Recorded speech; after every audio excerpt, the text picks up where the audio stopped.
So let's get started, I guess.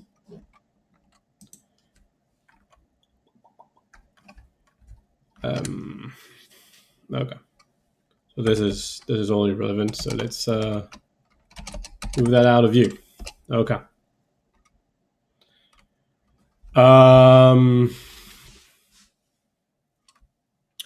Okay. So before we get started, here is the GitHub repository. It should be in the title of the video on Twitch, in the description on the video. If you're catching this up in the highlights or on YouTube, as I will be uploading this to YouTube. Right now, I only have some boilerplate code that I wrote as a means for today. It took me a few hours, so that would have taken the entire stream for today. So just to get some things out of the way, and we're going to move on to compression. So what is compression? Compression is basically saying the same thing in fewer words.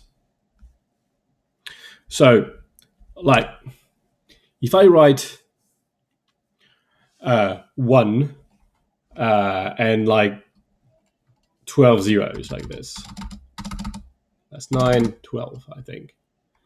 That's a pretty large number.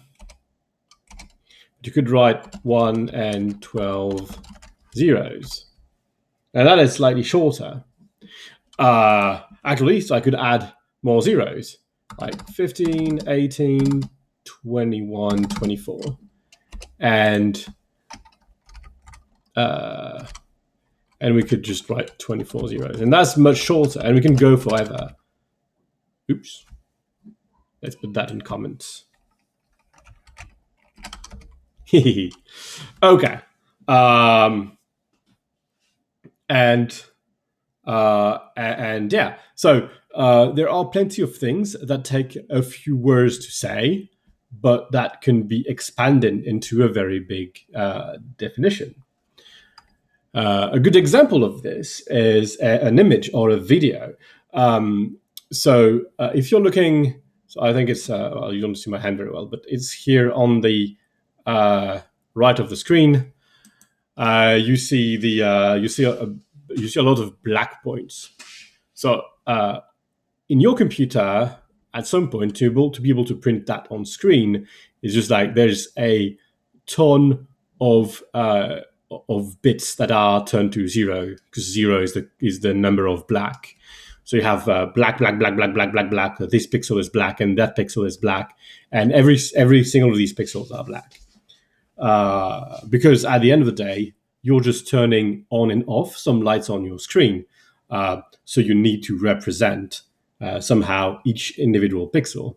But a way shorter way to describe this picture is to say that from pixel somewhere over here, a bit over my finger here, up to down here, and all the way to the right is all black pixels. That is much shorter. I also want to get something out of the way. When you're compressing image or video, there are a number of so-called lossy compression schemes, which don't say quite the same thing in fewer words, but like something similar. And sometimes you see glitches or very big pixels, like big squares of a single color, where they should be much more in JPEG, for instance. That's called lossy compression, and that is not the subject of today. Today, we're going to be concerned with saying the same thing with fewer words, and we are going to be concerned with a generic way to do this. So we're not interested in like knowing the domain specific thing. It's a generic algorithm, and it operates on lists of symbols or strings of symbols. So it just knows a sequence of symbols, a finite sequence of symbols, and it's going to make a better sequence of symbols. Or maybe better. It's going to make a smaller one that is better for storage or for transmission. One of the reasons why we compress video is that this way I can send you video in real time. But when it comes to printing video, then having it uncompressed, displaying video, having it uncompressed is really the right solution. So, so we're going to do that in Haskell because it's very adapted for this sort of presentations. It's not going to be very fancy Haskell. The only piece of fanciness that I'm going to use is I'm going to use the type ISO prime or ISO from the lens library because it represents bidirectional transformations. And of course, when you compress something, you need to decompress it as well. Right.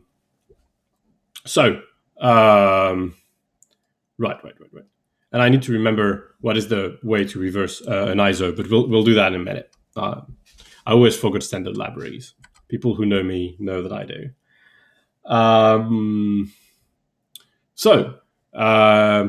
We're going to start by defining a few examples. Like we can define nines, and it says, so we're going to consider like sequence of digits from 0 to 9. And I made a type for this, which is fin10. And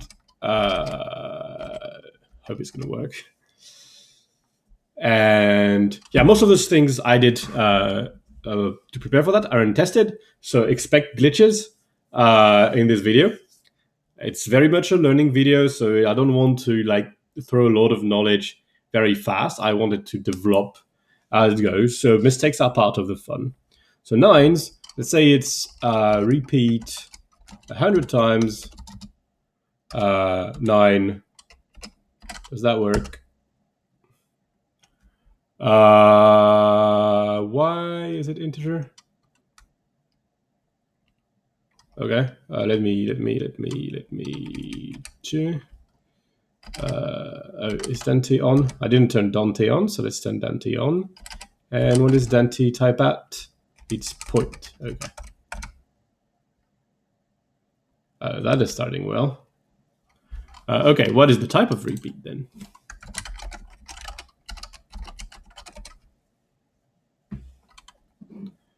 A bit bigger. It looks readable. Oh, I suppose replicate. Okay. So just as a validation, we're going to show nines. That is weird. Okay, so that's a lot of nines. So it's a pretty long list. It lasts for a while. What is okay? So if I just run like this, they can run for a while. And here, my definition of nines is very simple. It's very short.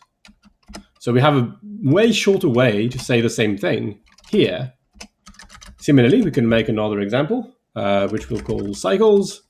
It's also a list of fin10. And cycles is, which one is it? It's not repeat, it's cycle of 0 to 9.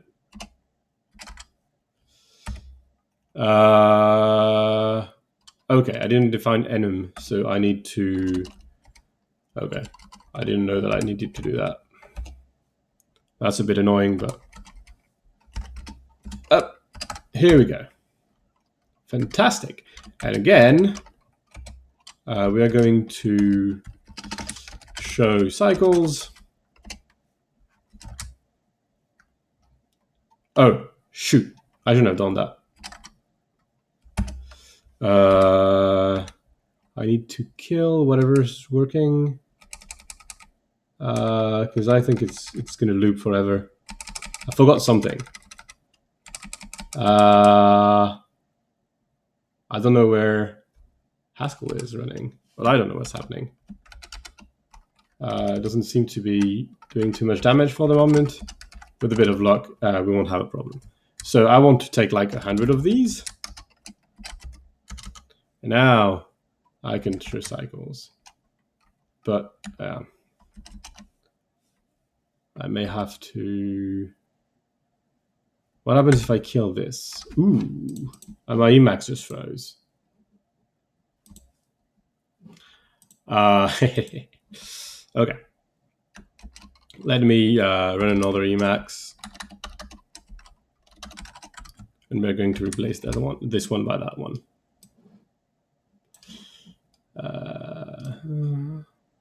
Ship. So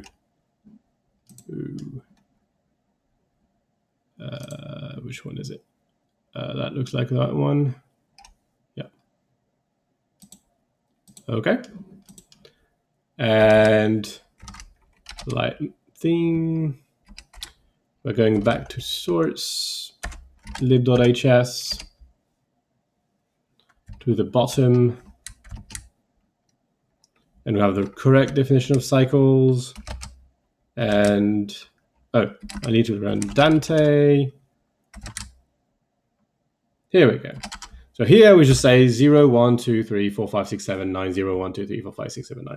Again, a fairly short definition and a very big stream. This one is a bit long, actually. But let's make it shorter because 1,000 characters. We're going to implement very inefficient... oh, no, sorry, that was the right one. I didn't cycle the 100th time. I am totally prepared. So here we go. We have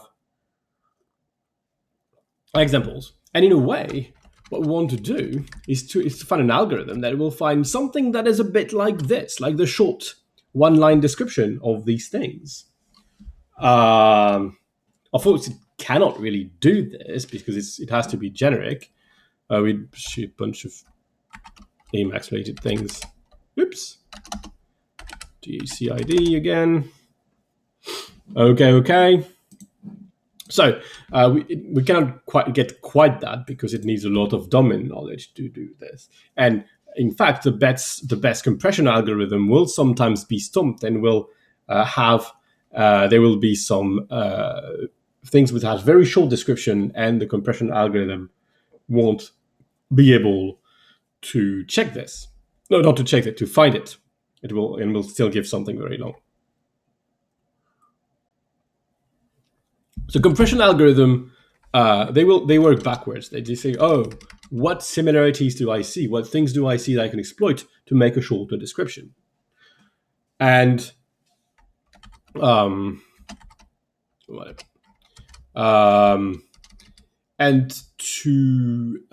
there's basically two things we can think about immediately. These two things are, if a number happens much more than another, or a symbol happens much more than another, then we can sort of try to give it to code it with less symbols. So we don't have to weigh the symbol the same. At the end of the day, we're going to turn everything into bits. So if I have a symbol that I use almost everywhere, I can say, okay, I'm going to use one single bit to represent that number, and I'm going to use more bits for the other ones that appear much less often.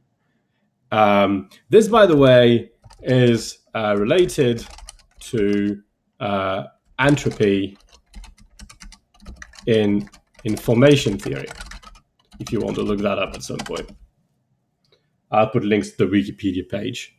And the idea of finding a small representation, a small set of instruction to represent data is related to Kolmogorov. complexity, or Kolmogorov complexity, I think it's usually called, after a Russian mathematician, Kolmogorov, which I don't remember the first name of. Okay, so trying to do this, giving less bits to numbers that happen a lot, or letters or symbols that happen a lot, is called entropy encoding, and it's a bit harder. So we're going to do it last. But there's something else that we can do immediately, is take advantage of the fact that sometimes we have a bunch of things in a sequence. And this is called run length encoding. So we're going to define it. Run length encoding. Okay, so I'm tapping. Yeah, here we go.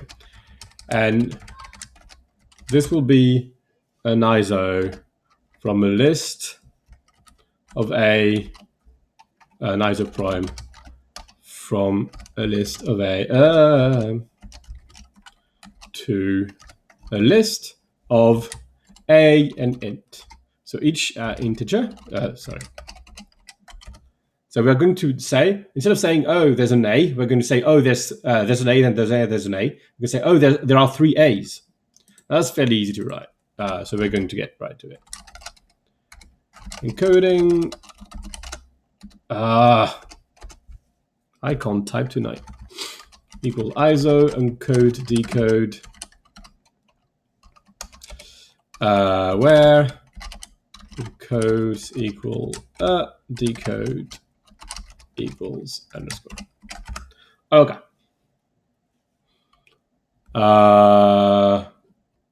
There's an H missing.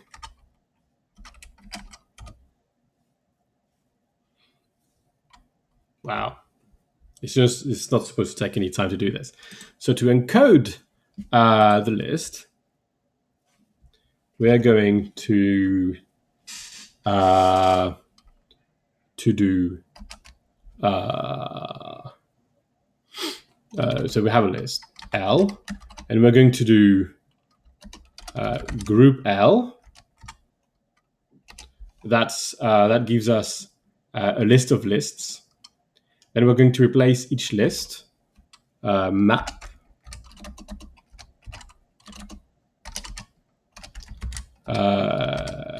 okay, I can't. Okay, where is it? Okay, lambda A ace. So list of A is replaced by all of non-zero length. So we can also first A and length of A's. First A's.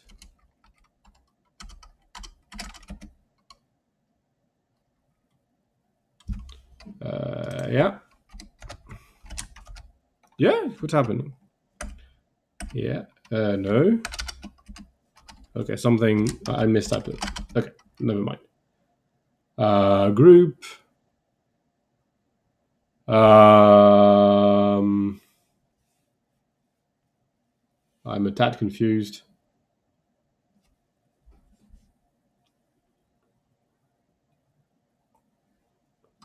Couldn't match type A1 with A2, A0.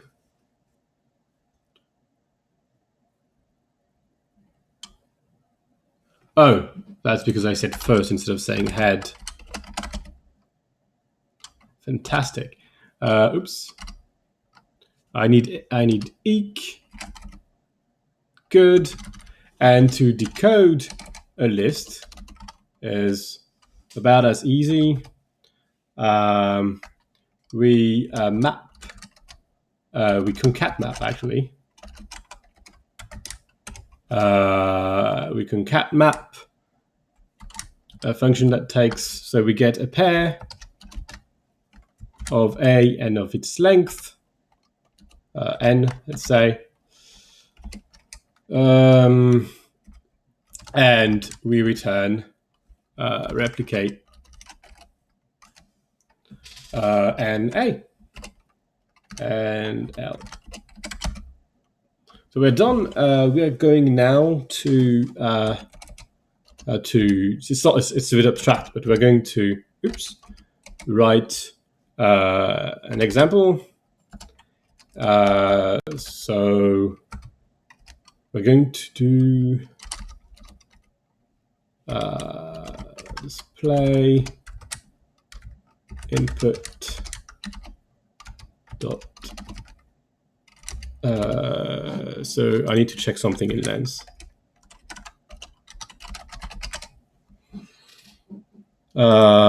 Which is how do I reverse an ISO? I always forget. Well, I forget everything, so that's not. Are you under mapping simple non-anon curried flipped? No, that's not it.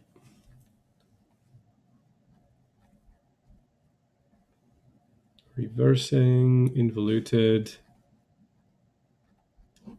That's annoying. Was it from? Oh, that's from. Okay.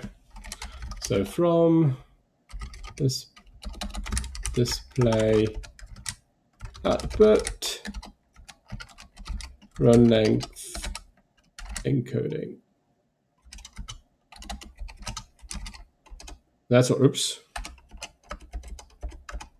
That's our first example. I'm guessing, yeah, the type variables are a bit hard. So x1 takes something of type eq and returns, well, it has exactly the same type as this, so let's just copy it. Maybe I'll need something more.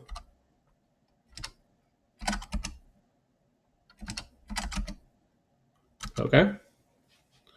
So now I can do x1 at so view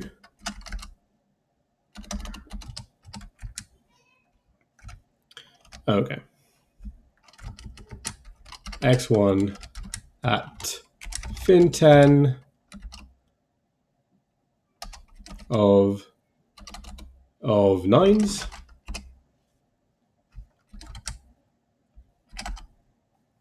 patterns. Did you mean to use type application? I'm supposed to have type application.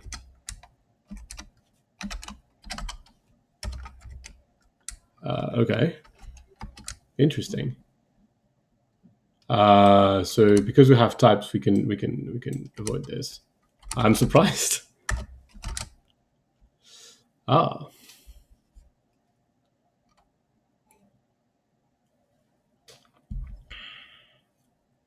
Oh, that's on me.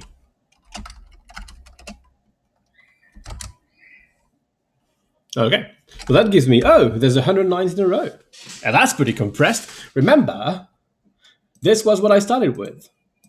And what I got is about as compressed as this. I think it's even more compressed in a way, but there's the entire, the code program that is encoded in this as well. Also, display was supposed to use debug trace. Oh, maybe that doesn't work. GHCI. Let's have a look. What? Oh, I can't paste. Okay.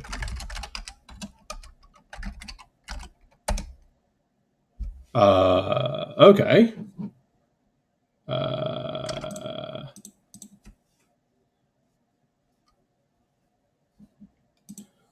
That's a bit annoying. I don't know why this doesn't work. I was supposed to be able to show you some information. Like if I view display, display test. Maybe I should have tested.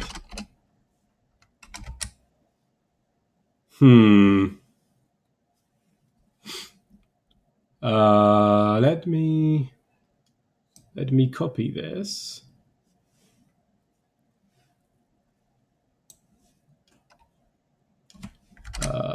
Okay.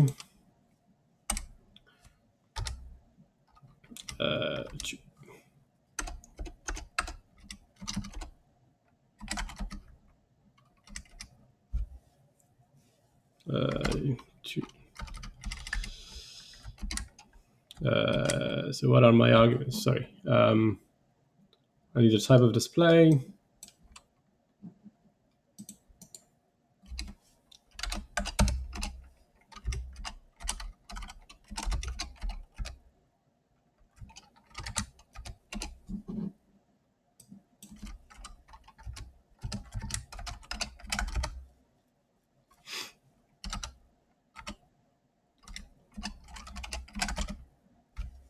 Okay. And now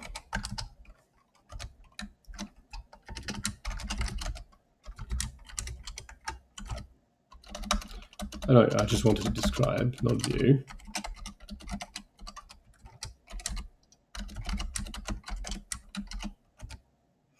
Nines.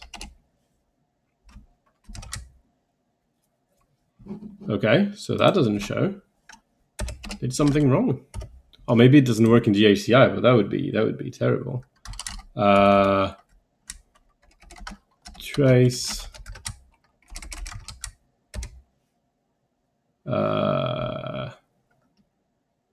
Okay, that's surprising.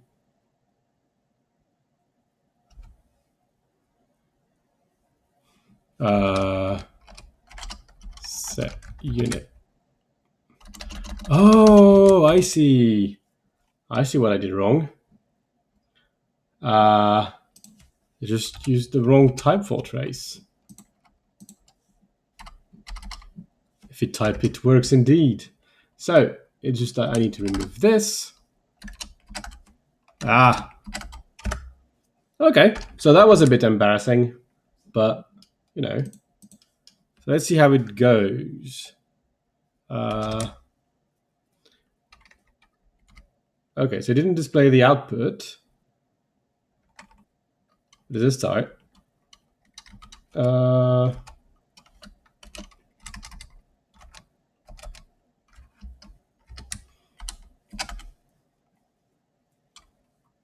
yeah, that's because what I want to do is not view, it's just round trip. We take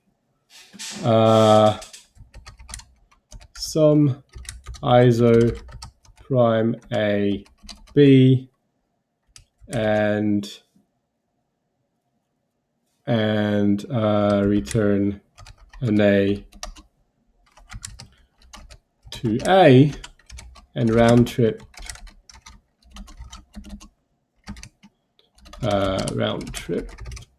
of F and A is view from A dot view A dot, well, I don't need to, well, okay. View F. So that's an F. No, I don't need that particular thing. Okay.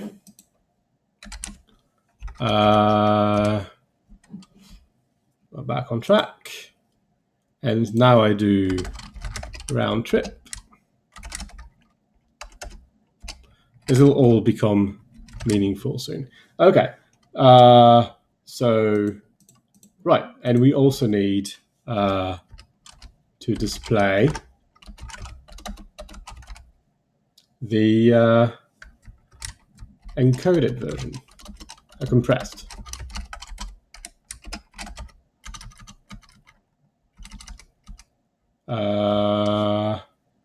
What's wrong with this? Oh, that's just because I'm lacking an instance of sizable. Instance sizable A. The sizable means there's a size for storage, basically. I just made it up. Sizable AB, where instance, size of AB equals size of A plus size of B. Oops. And now it works. And now we can start doing this again. Here we go. So this is what we wanted to do. Isn't that fantastic?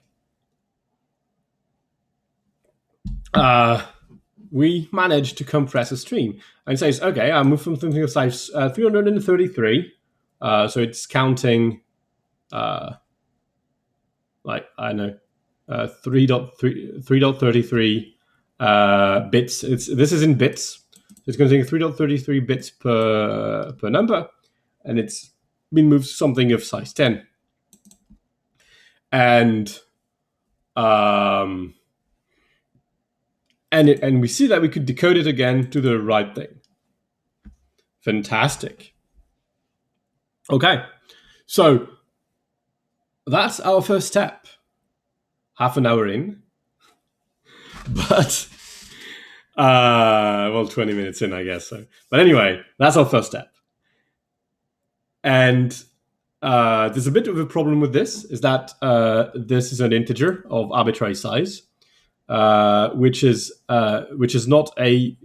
doesn't have a finite number of symbols to represent it, and our algorithms tend to work on finite numbers of symbols.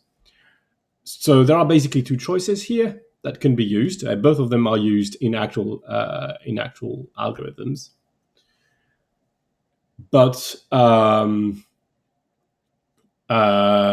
so these two things are either I say, okay, I take runs of a maximal length. So say maybe 255 or 256. That's my maximum length. If it's longer than this, then I don't care, and I'll cut the run, and I start a second run. So that's one way, and then you would end up with 256 symbols. Maybe 32 symbols would be better. So you just take length of size 32. They don't happen that often anyway, so that's fine.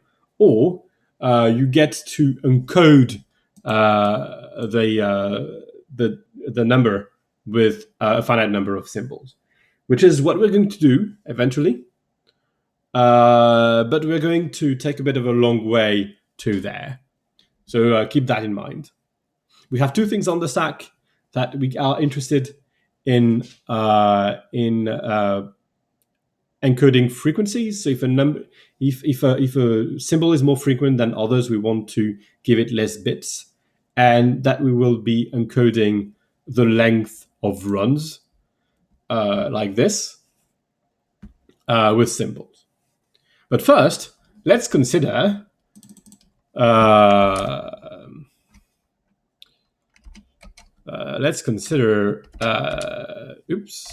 other example. So cycles.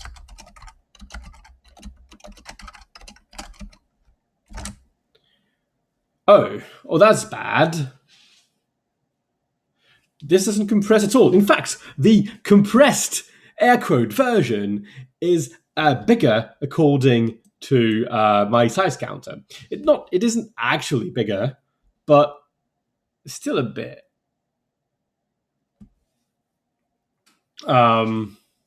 So let's do something too. Let's say just to remove some boilerplate. We do view. That's $1. That's an A, and all this is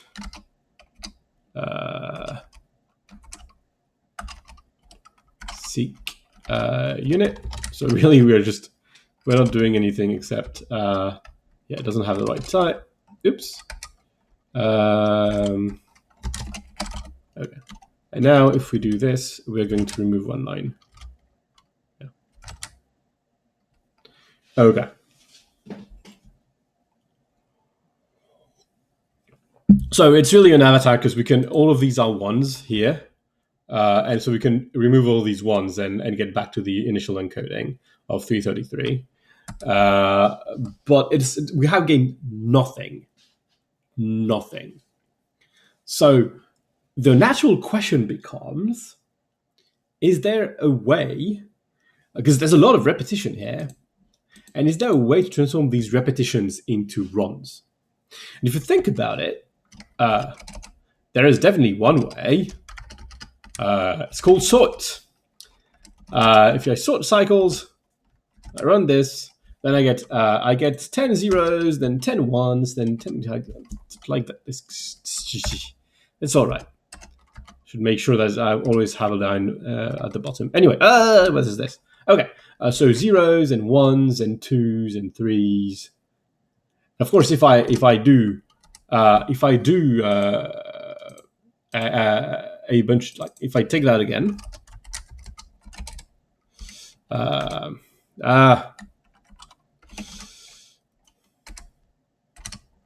if I take this and I also do a round trip of x1, I should call it algo1. Let's call it algo1. And yep, something will go right. I'll check first. X1 with algo1. Okay, so if I run algo1 on this,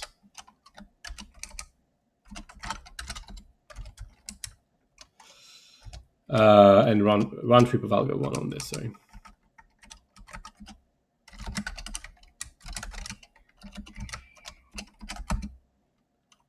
What I do wrong? Nothing wrong, I think. Okay.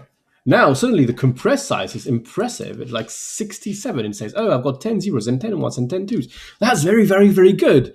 Except I've got a problem. There is no way to come from this and get back to the cycle without additional information. Zero, none whatsoever. Ouch. Well, I say ouch, but you know what's coming. What's coming is first t. But when t has come, I've served it. Thank you, me. I guess it's thank me then. So the idea now is to find an algorithm that will, well, it won't be as good as sorting eventually, but they would do part of the job, and that I can decode. And this algorithm is called, what is it called? Let me not mispronounce it. It's the Burrows-Wheeler transform. Oh, I didn't mention it yet, but the algorithm we're implementing is based on the bzip2 algorithm. That's probably implemented in your computer somewhere. Because it's the most interesting in my opinion. That's all. So Burrows-Wheeler transform is our next step. So how does the Burrows-Wheeler transform work? We start. There's a good example with banana here. We start with a word. We need an extra character for the last one, which I'll provide in a second. We'll have to implement a ton of instances for it, but let's do this. So we need an extra character for the decoding. Anyway, we take the word banana. You can ignore the small hat, and we take all the cycles of it. So now it's touched with the last character, and then like start with the A, and like it start with the N. It's all cycles. You take the last letter and you put it first, and you do that repeatedly, and you take all of these, and then you sort them in alphabetical order. All of these lines in alphabetical order, and you take the last column. So why does that even work? Well, the authors take the examples of the word "the" in English. If you have a text in English and you have a lot of occurrence of the word "they," then all the "he," the HE will be together because this thing is sorted. The first column is sorted. But the column before contains the letters just before the he. So, in particular, it will contain all the t's, and often they will be together. Not only together, they might be with something else. There might be capital T's, and there might be like I don't know, C's and H's, but there will be a lot of T's. And so you will suddenly have a lot of runs appearing. But the interesting thing about this is that you can revert it, because if you know the last column, then you also know the first one. It's just the sort of all the symbols. And if you know the last column and the first column, then you can put these first column as the last one. You sort it again, and suddenly the second column appears, etc., because of all these cyclical implementations, thingies, stuff. So it's very easy to do, except I've never done it. So we're going to try. So first, I'm going to give myself an extra type with end, like with end of string equal symbol. I forgot. I need an A. Okay, symbol of A or EOS. Yeah, I can't find things on my keyboards. Okay, I will speak one day. I will be able to enunciate. Okay, so that's our thing. We need to be finite and we need to be sizable for the rest. So let's implement things like right away. So instance finite of A implies. So if I have a finite type, then adding one character is also a finite type. That should be fairly obvious. So I define finite as having a list of elements equals elements at A plus map simb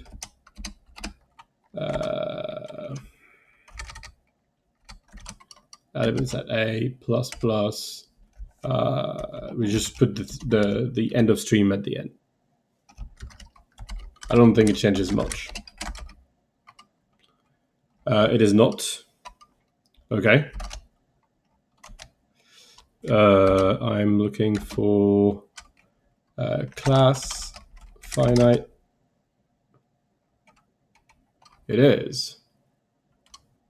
Oh, I forgot to write finite. Okay. And I think I will need to prove ORed, but that's fairly. That can be derived.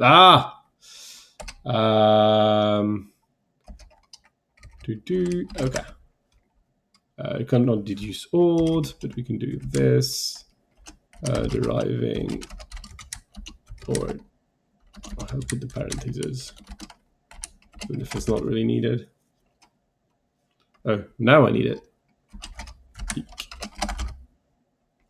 Okay. So these are good and sizable. A. So we're going to be pretty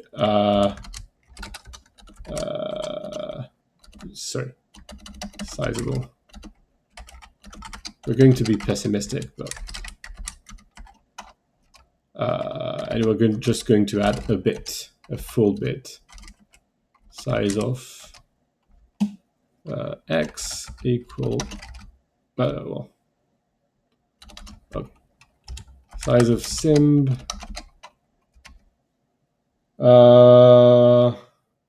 okay, we're going to do something like x equals 1 plus spaces size of x and we're just going to use one bit for the last symbol.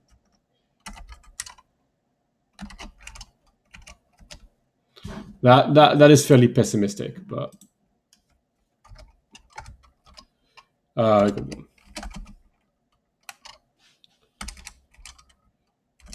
Yep.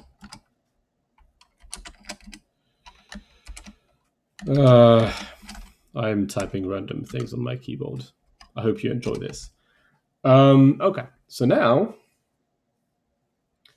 we can start working on our Burrows-Wheeler transform. I'm going to do BWT because otherwise way too long. It takes it's an isoprime again. It takes any list of symbols and it returns a list with EOS symbols of the same symbols. Probably will need more properties later. Evidently we'll need them. So again, same ISO, encode, decode, where encode equal decode equal. Oh, I forgot to do something.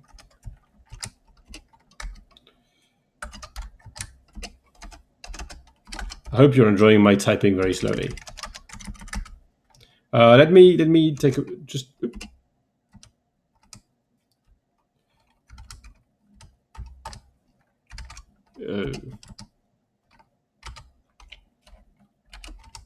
Okay. Okay. Oh my god. I'm constantly typing in the wrong place. Okay, so we're going to do something. We're going to do a function cyclic rotations. It takes a list, assume finite, and returns a list of lists. We're going to look at it in a minute. List of list of A. Yes. Cyclic rotations equal. So it will be right plus plus left. We're going to take n. We need some need initial lists. So A's.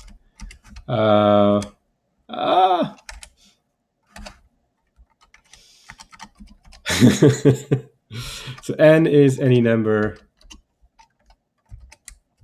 between 0 and length of A is -1.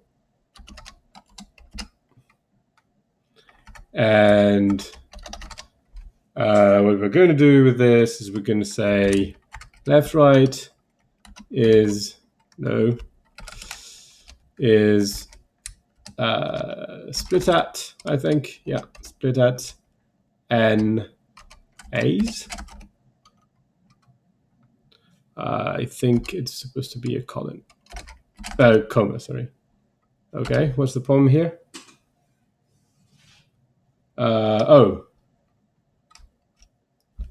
Can I do let? I think I can do let. Let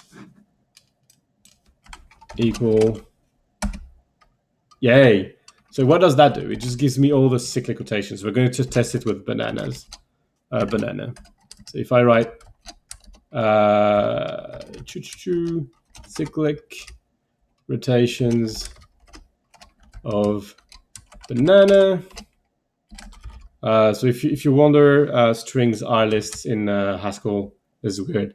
And now we have all the cyclic rotations. It's not very clear with banana. Let's try again with Mississippi.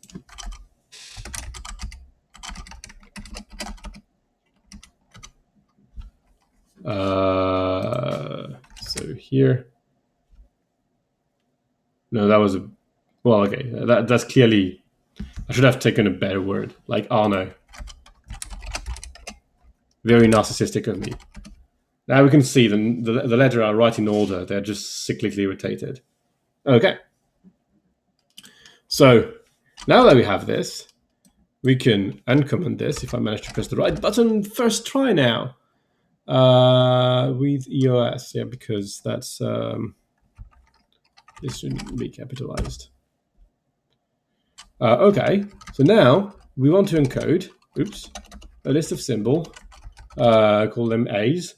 So we need all the cyclic rotations of A's, rotations of A's, and we're going to do something for them with them. What we're going to do is we're going to transpose them.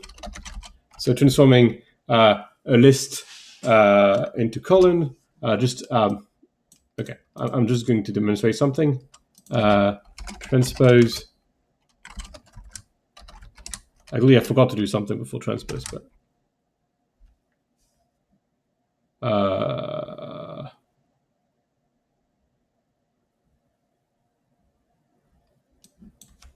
yeah, I think that's just the, oops.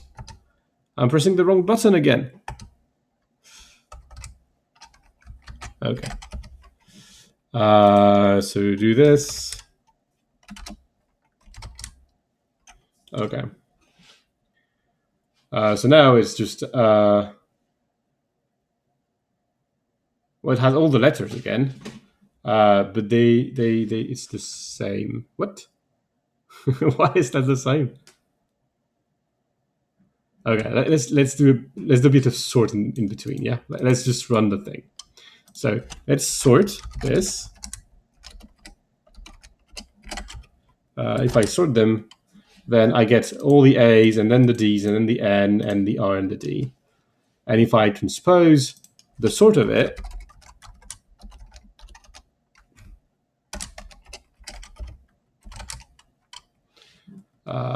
right. So now I got something, and this is the one that has two A's. Or it's not the only one, but this one has two A's in a row. They all have them, actually. And this is enough to recover the other ones. So we can do the same thing with Mississippi River. Let's have a bit of fun.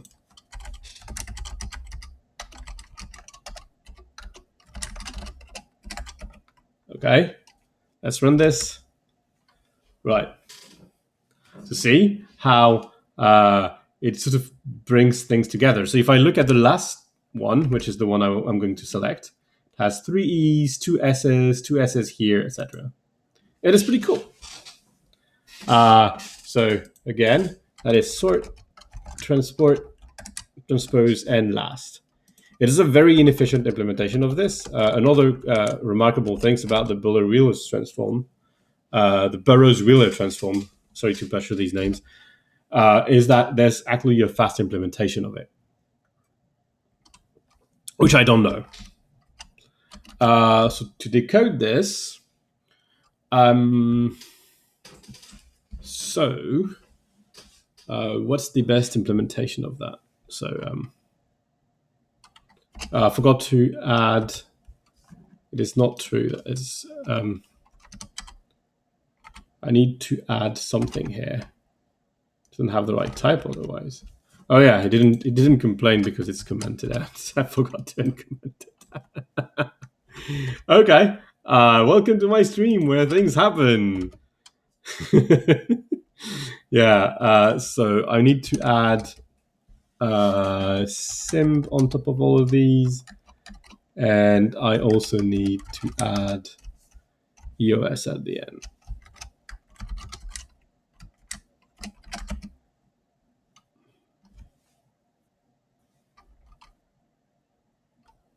And it says, oh, I need something to be ordered. So let's just do this. Okay. So to decode my word,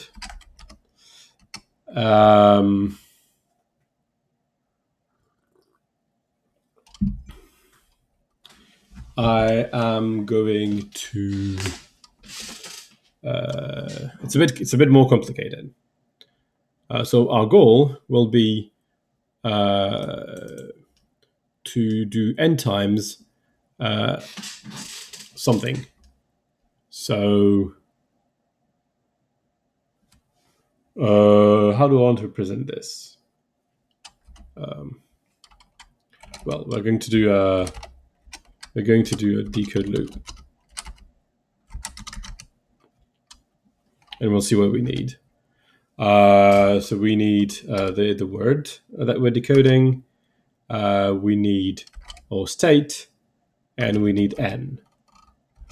And if n equals 0, then we're going to do something to exit.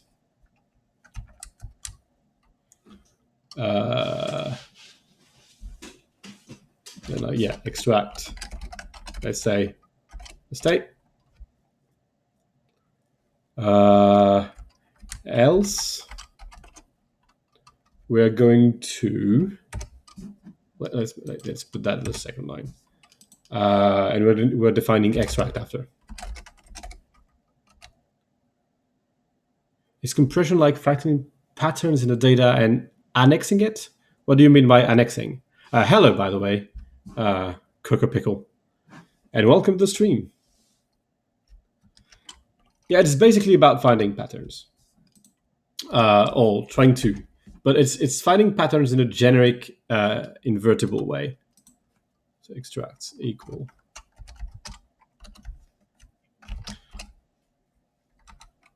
Okay, and that will not be well typed. Well formed. Two. It's equal in Haskell. So what we're doing right now, Coco Pickle, is we've already found a way to yeah, it's pretty much it. So if you took the first algorithm we've implemented was take a bunch of things that have that are the same in a row, and just represent them as it's that thing that many times. But that only works if you have things like this. And here we have an example of something that has 10 zeros, 10 ones, etc. And we can find that. And what we're doing right here is an algorithm called Burrows-Wheeler transform. That's the name of the algorithm here. And this algorithm increases the number of opportunities that we have to do this. If you look at Mississippi River here, it has a lot of I's, but they're all separate. But the code of the encoded version of the Burrows-Wheeler transform, or the transform version, is that very last string here. And this has 3 I's in a row, so it is already better. So I'm writing the untransforming, the decompressing version of it right now. So what we're doing is we're going to zip with. Let me check the actual algorithm, not make any mistake. So add 1, add 2. We always add the last column first. Yeah, okay. So zip with W WST.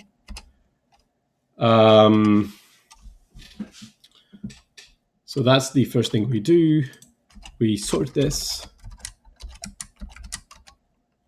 and let's move this N here. And we call the code loop with the same W, N minus 1, and this. Okay, so now I need to define extract. Extract of W equals. What we want is data.list. I think there's a find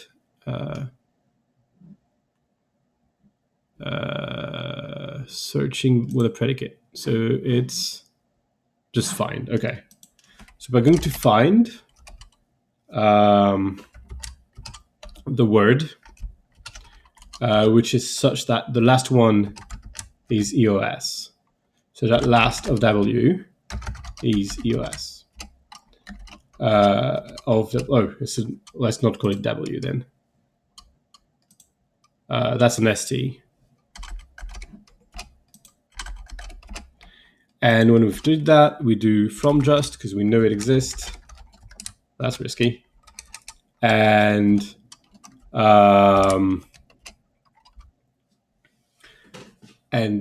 what are we doing? We need to remove the EOS again. So what we're going to do is map maybe. Does that exist? Yeah. Oops. And we do an EOS. We're going to define that function.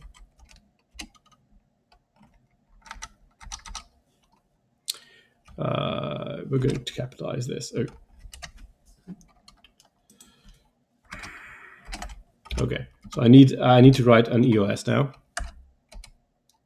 My keyboard is not responding. Okay, here am I again.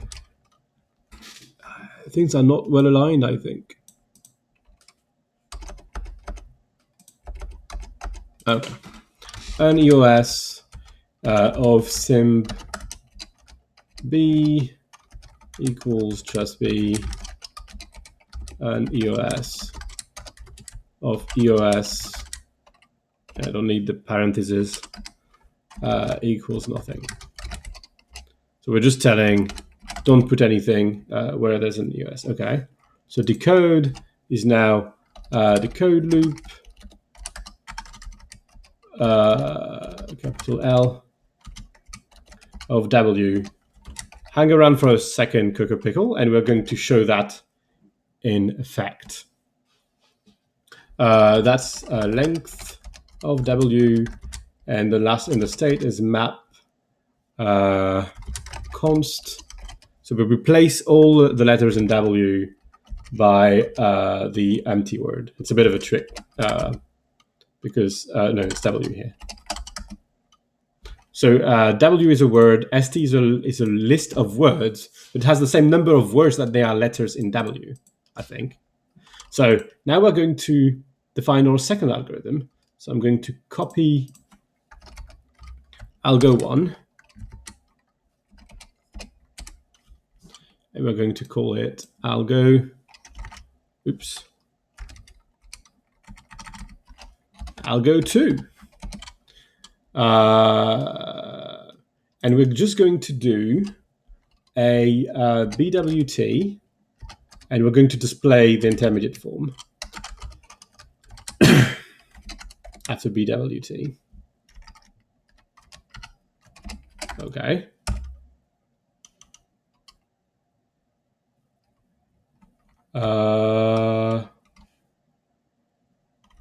Yeah, because that's not an A here, that's a with EOS of A.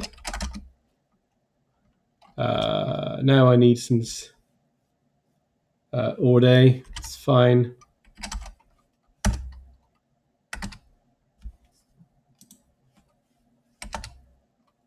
Oh, it doesn't have show. Okay, I'm going to define an instance of show.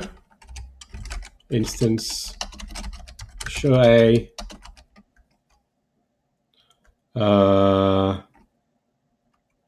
Can't find my equal. Okay, I guess I'm a bit stressed out.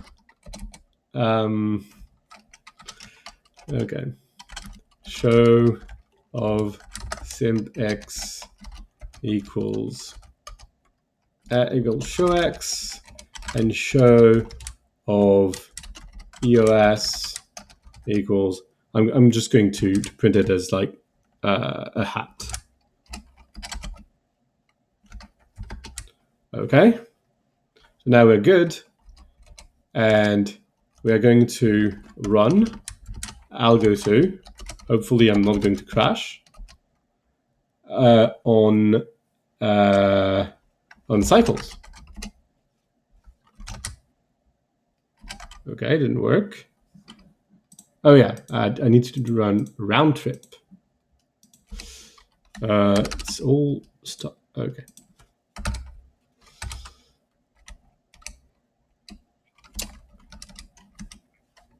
Okay.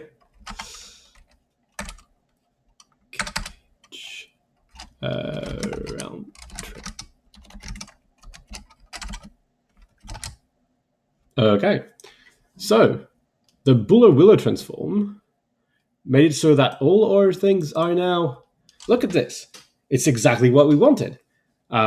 So the intermediate form is a bit bigger because of the one extra bit, though it's a bit artificial. But it has all of these things. 0, 1, 2, 3, 4, 5, 6, 7, 8, 0. They're now 9, 9, 9, 9, 9, 0, 0, 0, 0, 1, 1, 1, 1, etc. And now we compress to something of size 84. This is more than 3 times smaller, according to my approximate size counter. And it says, oh, there's 9 nines. Oh, there's a 9 missing. Where's the last line? That's interesting. There's a 9 at the end, look. So it's not perfect, but it says, oh, there's 9 9, and then 10 zeros, and 10 ones, and 10 twos, and 10 threes, and 10 fours, and 10 fives, and 10 six, and 10 7, 10 8, and then just the 1 9. Okay. So that's all well and good. We're done, I guess. But no, we're going to make another example. I'm going to call it roller coaster. And it's also lists of digits from 0 to 9. And the roller coaster, it is take 100 again. Otherwise, that's never going to finish. Of 0, 1, 2, 3, 4, 5, 6, 7, 8, 9. Followed by 8, 7, 6, 5, 4, 3, 2, 1.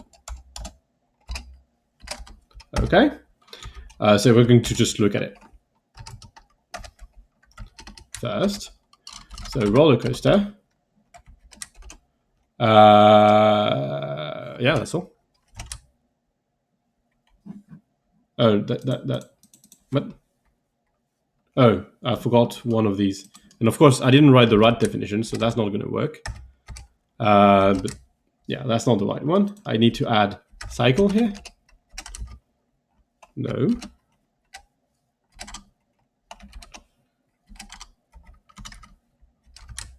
Okay, so it gives me 0, 1, 2, 3, 4, 5, 6, 7, 9, 0. Okay. And now we're going to try to do the same as with cycles, but with roller coaster, which I haven't tried, but I predict will not be very good.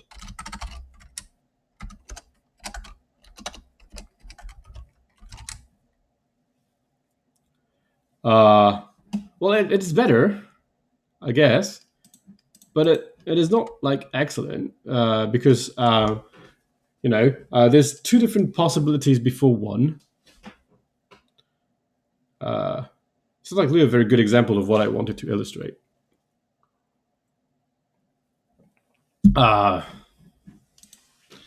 So here we see that 1s can be preceded either by a 0 or by a 2. So the 1s are split in 2 places. So it's a bit bigger. It's like almost twice bigger as the other one. We can make another example that will be better, and we'll call it Mississippi's. Because 1 Mississippi, 2 Mississippi. Except that char isn't sizable. Okay. We are going to say that. Okay. Size. I didn't make char finite. Well, never mind. I can't do Mississippi's, but.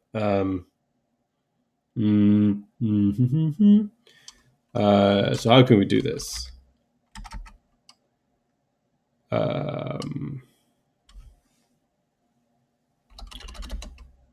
Something a bit more messy than that would be more interesting.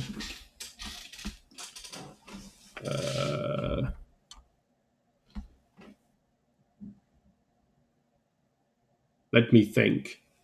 That's what you get for not preparing in advance.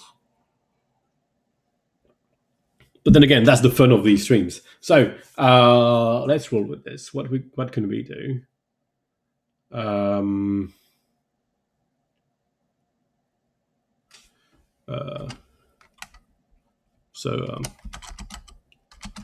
We're going to do a Mississippi lookalike. So we're going to say that So that's, again, something of size 100. And we're going to say that m is 0, I is 1, s is 2. So 2, 1, 2, 2, 1, 3 for p, and 1 for I again. Okay. So now I have something slightly more irregular again than the roller coaster. CPs. So again. Okay. And if we put it through the our new algorithm, which is still a good algorithm. Oh, well, it's the same size again. Well, but that's because it's the wrong one, of course. That would have been surprising. Okay. Oh, it actually compresses very well.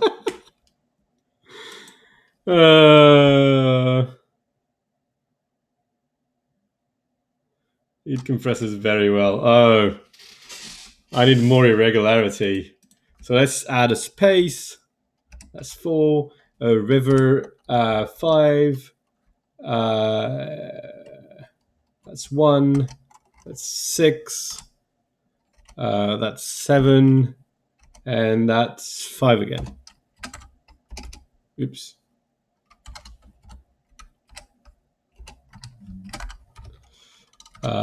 So now I have something a bit more irregular still. Still compresses. But what I want to say here is that we can see that some things are not quite repeated, but are close. Like there's the 0 here and the 0 here, the 2 here and the 2 here. We can kind of see it in the in one of these examples as well.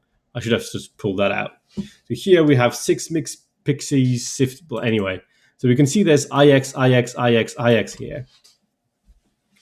And so these are not quite repetitions because we just do repetition of a single symbol. Otherwise, it's a bit complicated to go there. But they are close. So the I here is close to the I here, and the I here is close to the I here. And we said at the beginning of the stream that we can later exploit the fact that numbers with high frequencies are also can be represented with fewer bits, so they can take less room individually. So the next idea is to say, oh, is there a way to make it so that symbols that are close, being close mean being the same symbol, so that closedness becomes frequency. And a technique for that is called move to top. And the idea is that we're going to say that we're going to change the characters to represent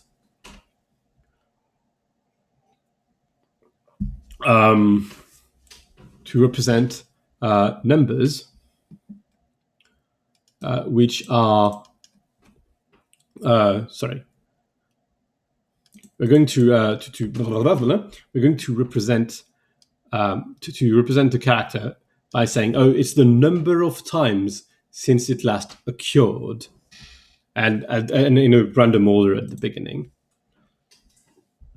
So ix, we kind of read like 0, 1, 1 or 0, maybe 0 or some number here, but then x, another number, and that would be 1, and that would be 1, and that would be 1, and that would be 1, and that would be 0. So naturally we have a bunch of ones because numbers are like close to one another.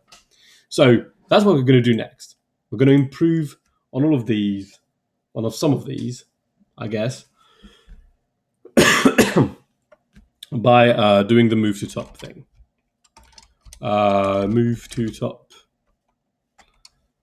So move to top will go to integers, I guess, which is going to be a problem. But for the time being, we're going to say an A, and we're going to say a list of integers.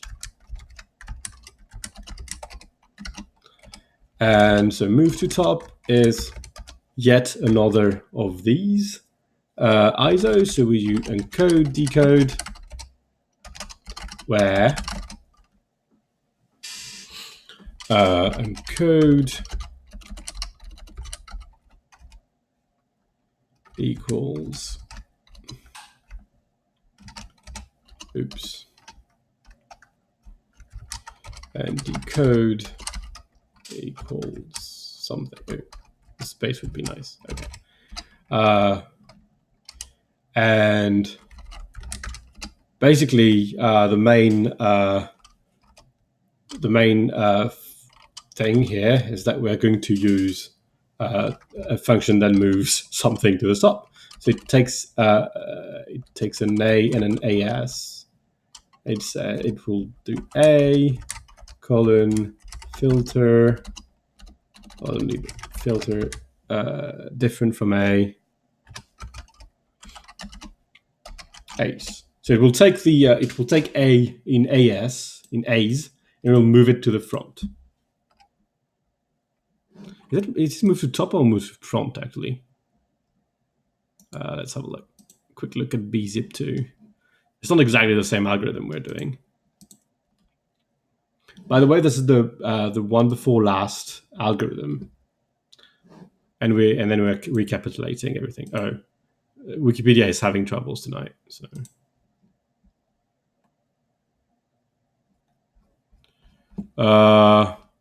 Well, whether it's move to top or move to front, it means the same to me. So if I use the wrong one, just substitute top for front when you talk to other people that don't use the same vocabulary terminology.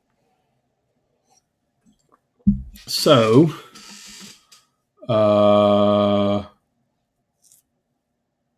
are we going to do? We're going to do a simple form, I guess. So we have AS, and we're going to say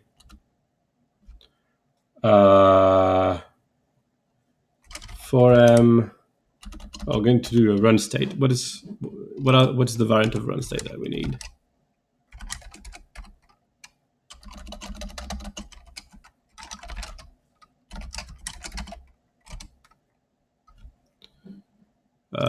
No, not that one. Yeah, maybe that one. I will need to import some things, or to run state, eval state. That's eval state, okay. So that's eval state. The initial value is elements at A and $. And we're going to do a for m.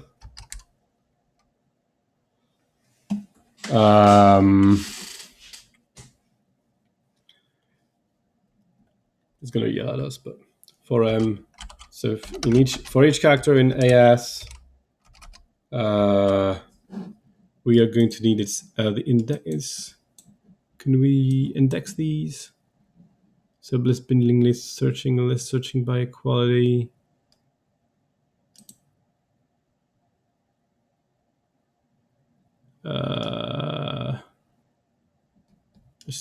I want the index of it. Indexing lists. lm index. Okay. So what I want is I will want to output, that's return, from just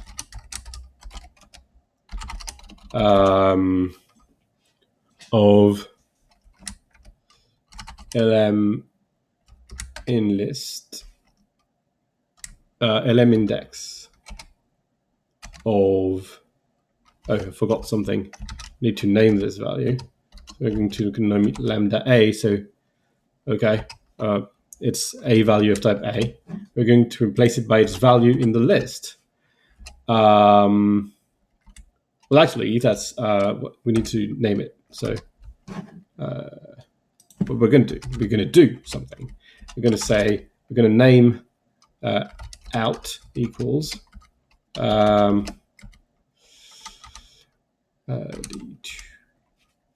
paste, and so we're going to return out. And in the middle, we need a list as well. So we're going to do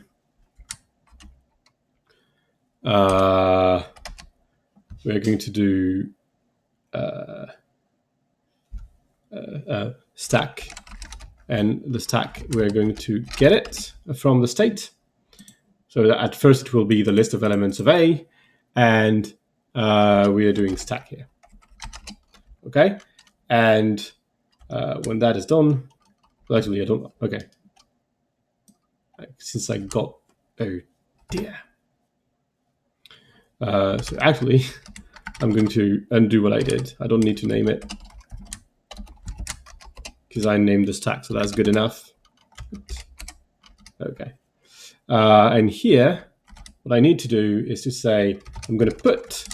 So I'm going to change the value of the stack with move up a stack. And now it's not happy because A is not in scope. Oh.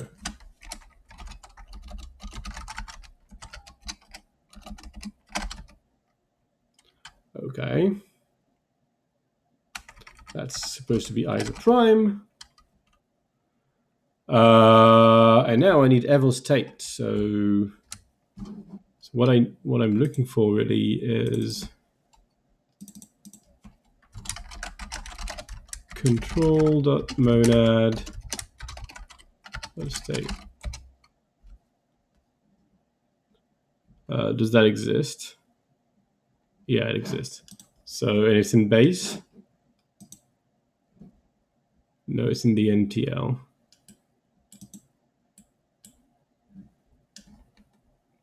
There's really no way around importing the MTL, is there? I guess there isn't. Well, let's have a look though. Oops.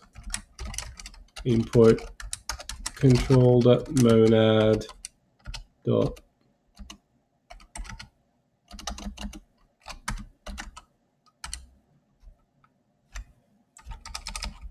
st. Definitely not. Dot state. And so I need to, oh, he didn't package MTL. Yeah, Ray, have a good night. Have a good trip tomorrow. And well, if you want to catch the rest of the stream, it will be highlighted. Okay, so I need to go to my Caval file and add the MTL. Code to MTL. And I probably need to restart Dante.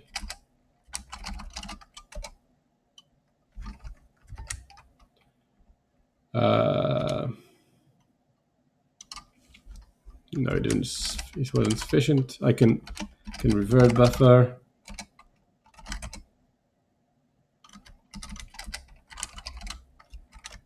And reopen Dante. Okay. Okay. It says couldn't match A with state.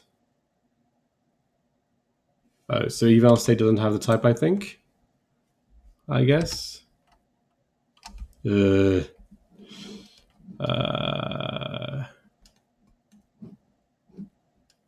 if I was in control mode state lazy.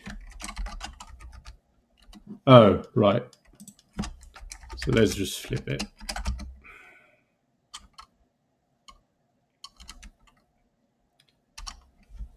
List event with unit. I don't know why he's saying that.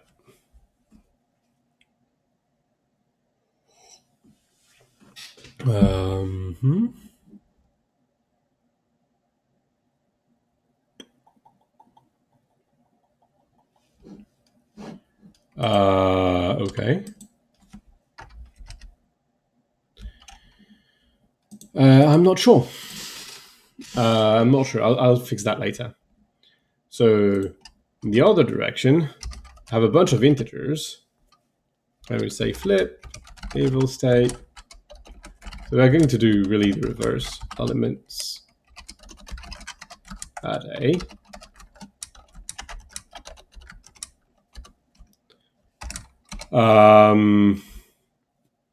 And well, we're going to well, mostly it's the same thing. So we except we don't have an a yet. So we need to find the a. So let a equals, and that would be our index. So that's bang bang. Yeah. Oh, I pressed the button in the wrong window. Stack. No, sorry. Yeah, stack. At so here is eyes. That's my index, and here is I. So we're going to say A as is stack at thing. We're going to move A up, and we're just going to return A.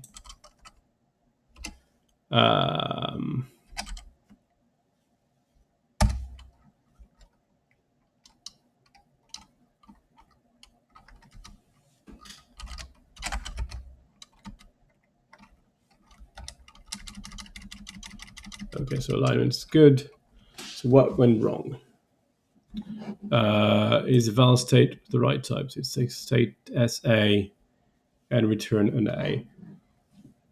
And that is supposed to be a list of elements, list of integers.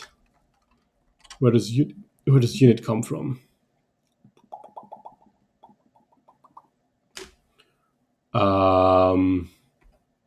This is more surprising.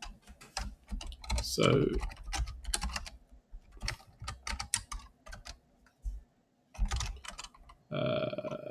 list of A to list of int.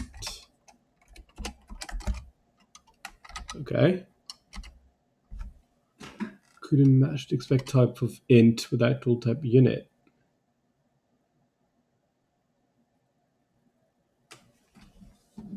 Okay. I'm a bit puzzled.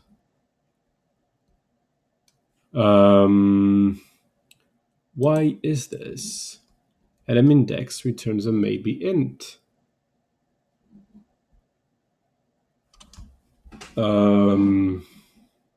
Oh!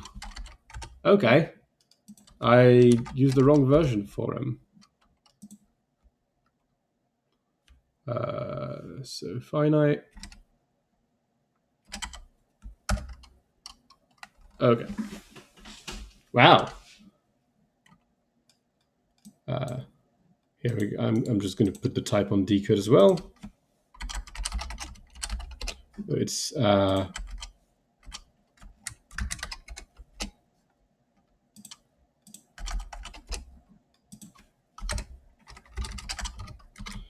and we're going to do algo 3.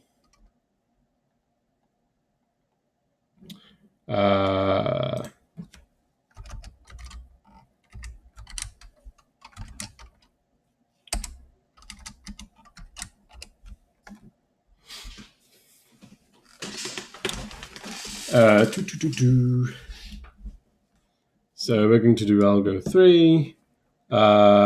Instead of with EOS, we've got integers here. And we're going to, can't read anymore. We're going to copy the Burrows-Wheeler transform. We're going to do move to top, display, move to top. Oh yeah, it's supposed to be algo 3.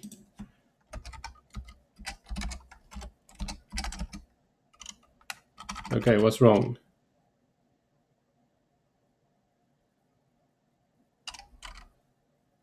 Oh yeah, because we're still doing the run length encoding. So it's into int.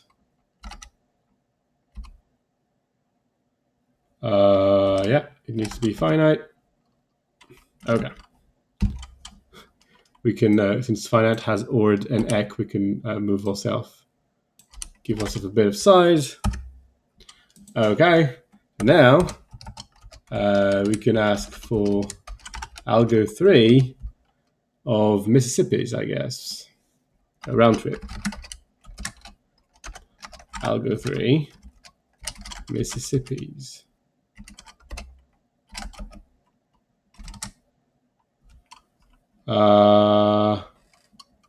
Needed next. So what does that look? So now, so the definite size is 92. It's a bit better. But the trick is, I mean, it may be cheating a bit. So I'm not really sure that it gives us a good result because of the integer thing all the time. So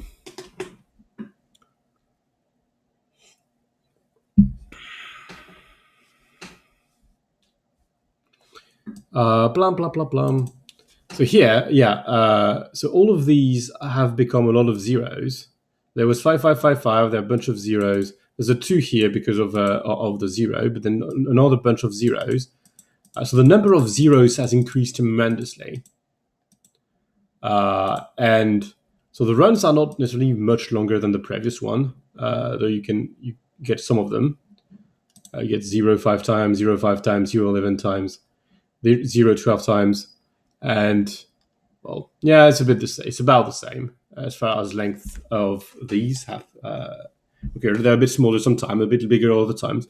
But now all the numbers are pretty small. There are very few big numbers. Look at this. It's 0, 0, 2, 0, 0, 4, 0. So almost no big number. Almost everything is 0, 1, and 2s. And that means that we can use very small number of bits to encode 0, 1s, and 2s, and that will be extremely efficient. So it's pretty nice. Except that, well, there's a bit of a problem with this. So I'm going to rename this move to top 0.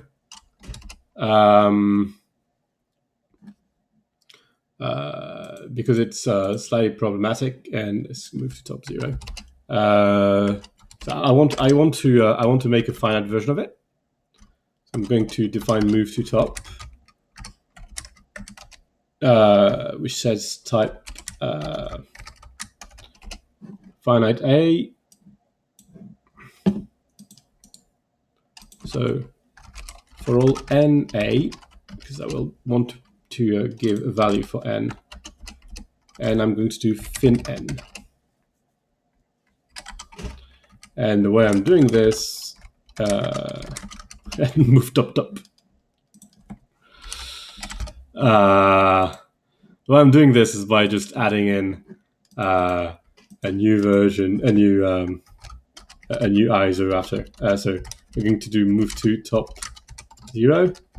We're going to do fin, mcfin at n. Do I have the other direction? I'm going to make it. And fin takes a fin n, returns an int, and fin equals, and fills a fin n I equals I. So mcfin n and fin at n.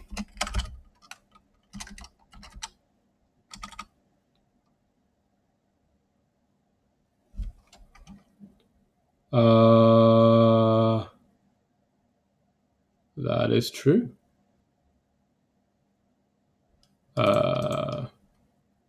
So map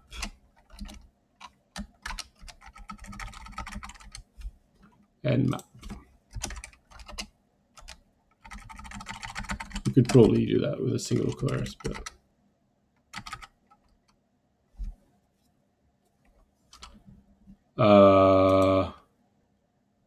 right. So just add this. So we'll have to provide a number to move to top for the number of characters. So we have to be a bit careful. So now we're going to do our algo 3 prime. It's really the same one. But instead of this,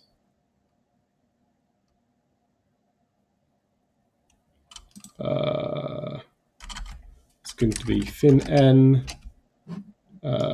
here, or some value that we have to specify ourselves.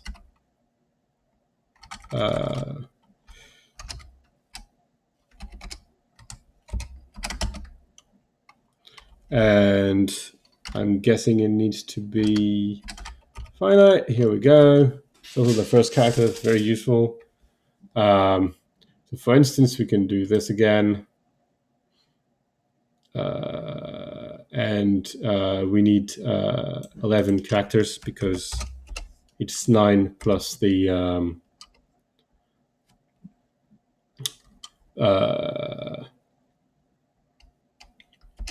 I'll go to 3 prime. Oops. No. Or at 11.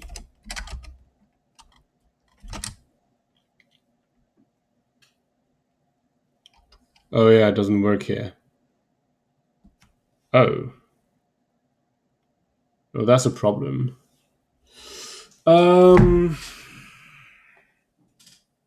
I could use a proxy, but this is annoying.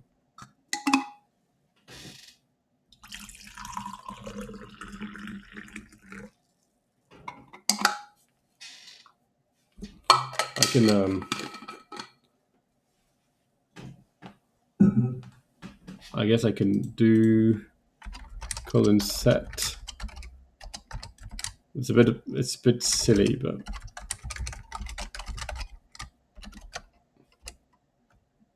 does that work?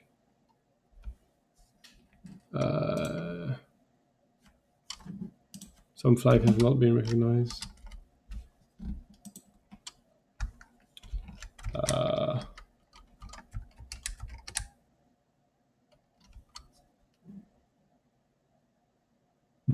What? Did I spell it wrong?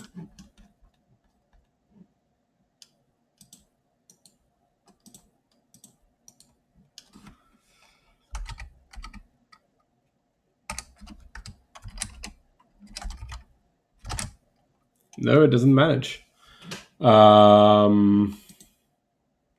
Okay, so let's open GHCI.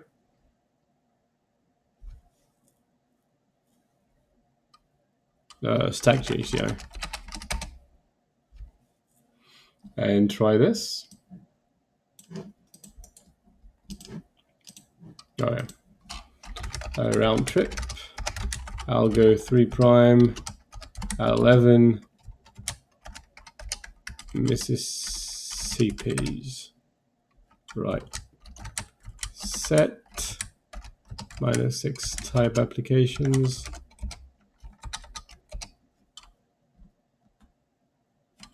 Okay.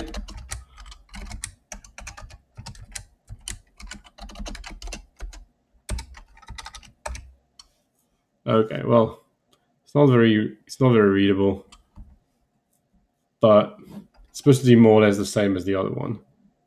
The numbers are not quite the same because the encoding of integers and of finite numbers is not the same, the size of it. But otherwise, it's the same type. So we can kind of see all these zeros becoming. Something you might notice, and that will be important, is that the only numbers that are repeated are zeros.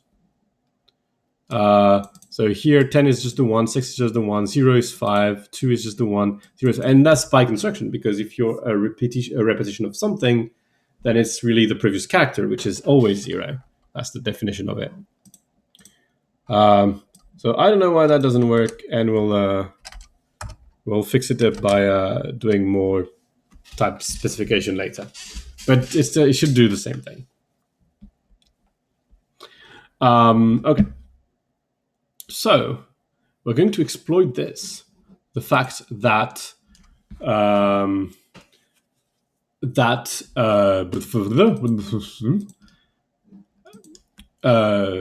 only zeros are repeated to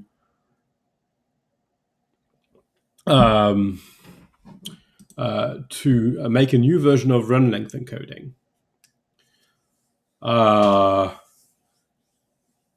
That only repeats zeros.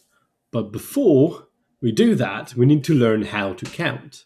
And we need to learn how to count in base 2. So there's 1, and then there's 1 and 0, that's for 2, and then there's 1, 1, that's for 3, and then there's 1, 0, 0, that's for 4, and that's 1, 0, 1 is 5, 1, 1, 0 is 6, and 1, 1, 1 is 7. Okay, this is all good.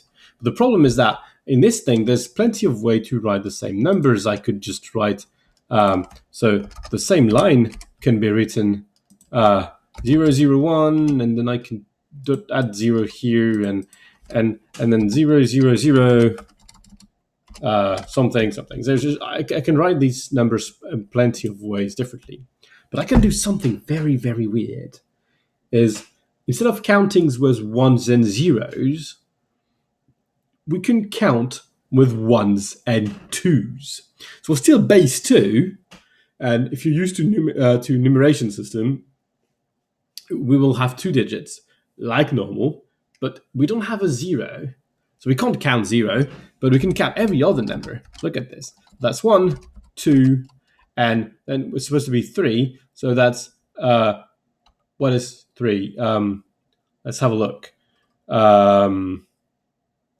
It should be a 1 there and a 1 there. Yeah, of course it is. It's the same as before. But now we need to do 4. And 4 is a 1 there and a 2 there. So that's 2 for the first digit, and then 2 for the second digit. Well, that's 4, indeed. And then 2, 1. That's what that will be. That should be 5. No, it isn't. Yes, it is. Yes, that's 2 times 2 is 4, and 1 is 5. That is good. And 2 and 2 is, of course, 1 more. And then, so that's that would be 6. So 4 plus 2, 6. Now, we're going to do 7, which is the last number of the previous one. And that's, of course, 1, 1, 1 again. And then 1, 1, 2, and 1, 2, 1, etc., etc. And this, I can't add zeros because I don't have any zeros. So every digit is significant. So we're going to code non-zero sequences of zeros with these things. So I need to introduce a new type again. So data with runs, and so it's either an integer. It's always an integer.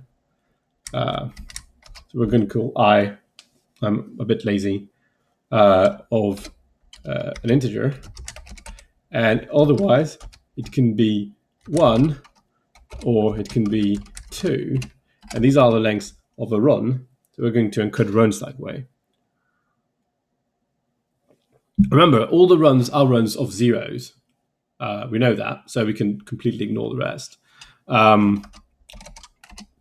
So this is also finite, show, etc. So we can first we can derive or eq and ord, and we can instance. No, it's not an int. I'm sorry. N.net, and that's a fin n. That's really important because I want it to be finite. So instance known nat n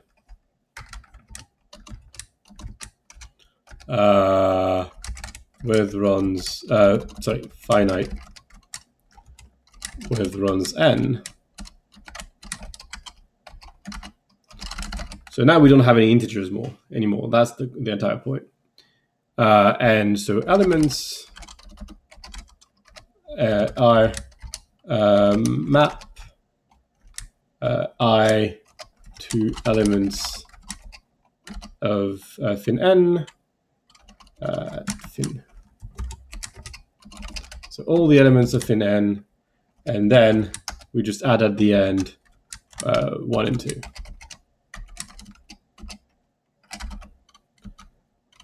Deriving.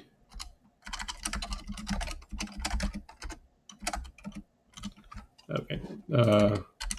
Just in case, let's put GHCID again. I mean, Dan should be enough, but GHCID is more flashy.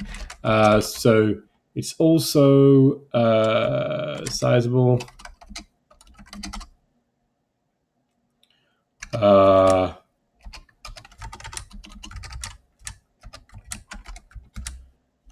Now we know exactly how many elements we have, so we can just do. We can just use a log. So that would be a bit more accurate. And we expect to have a lot of 1s and 2s as well, especially, and so we expect to see them having small code at the end for really. Where the size of, so we're going to ignore the element, and we're going to return log base 2 of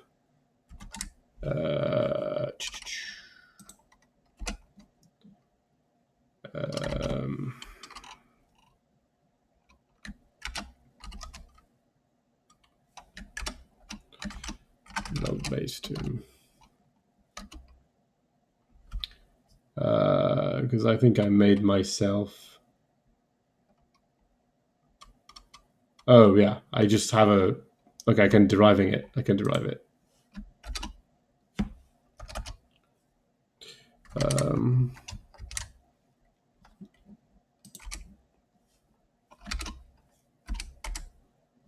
Okay. Okay, so what I'm going to do is I can remove this and say, okay, because it's finite, we can just. So that's not fin n, that's with runs n. What did I write? And that is not fin, that's with runs. Okay, deriving, no, not deriving, instance show, so we want to print all runs with run of n where show of I equals show 1 equals R1, let's say, and 2 is called R2.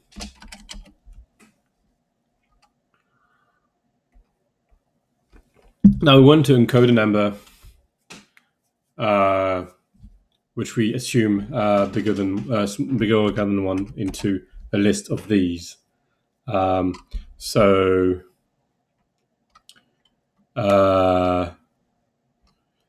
int to run takes an integer, returns returns a run.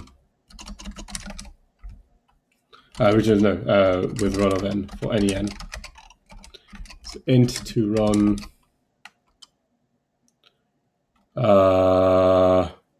so how can we do that? N equal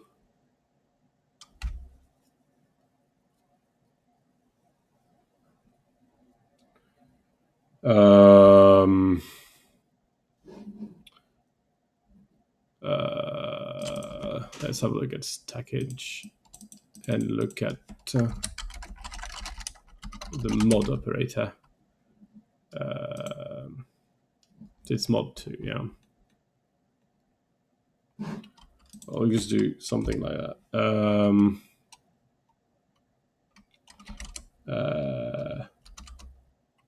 Let n2 equals n mod 2. Where are you? Okay. Okay. In if n2 equals 0, then so we're going to divide by 2. Is there a quote? There's a div mod. Okay, we can do that. So we can use view patterns because that's. So we're going to do div mod 2.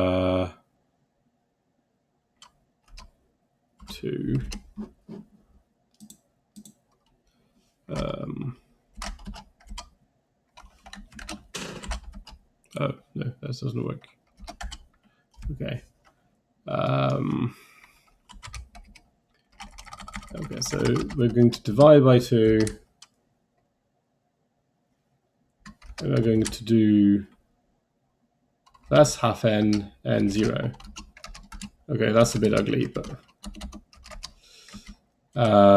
and if we have this, the value is 2 colon. We're writing left to right, so the numbers are the digits are written. So the instead of like here 1 2 would be written 2 1. That's the general idea.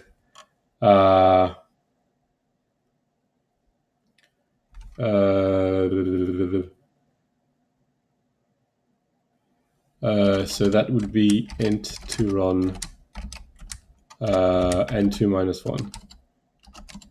So we remove 2 and divide by 2, which is the same as dividing by 2 then removing 1. View patterns. It doesn't manage to apply view patterns. Okay.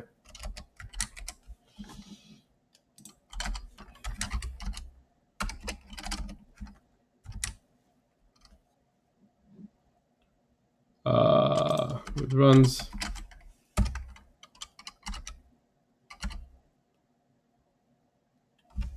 Oh yeah, it's a list of these. Okay. And so otherwise it's 1. We're going to do 1. And we don't remove to this one, so that's just n2 here. So for instance,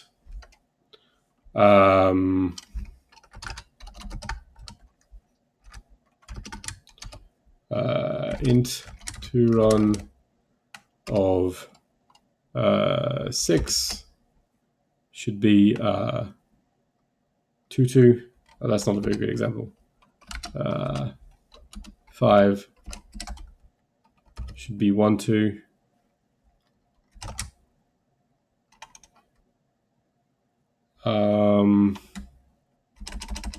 I think I just broke my int run. So I think oops, that's not what I want to do. I think the general idea is that it's div first and mod second. So that should be, can I? Yeah, okay. But this one will not work, no. So this one, I will do this.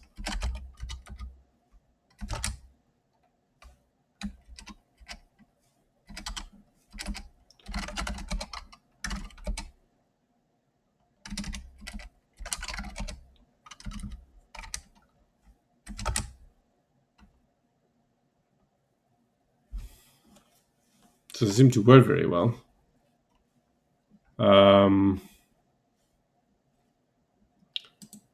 So let's, oh yeah, we never stop. That's bad.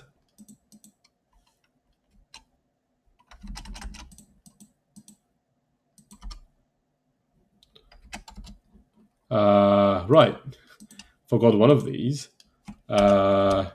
Int 2 run of, say, 0 equals,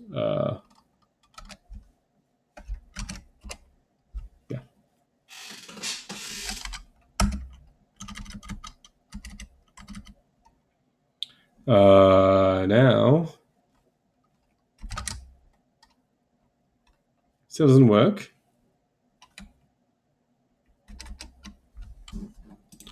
Okay. Oops.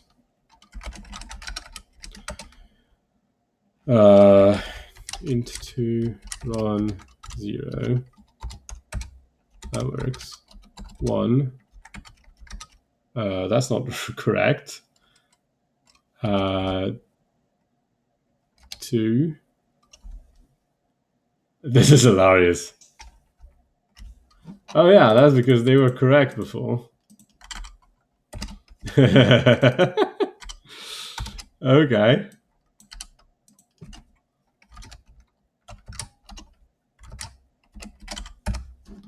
Now, on R. Yeah, that's better. 3.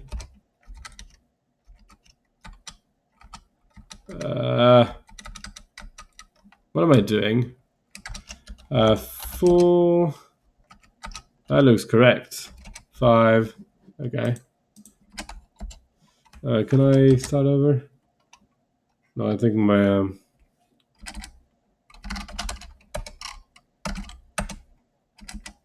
can I kill process?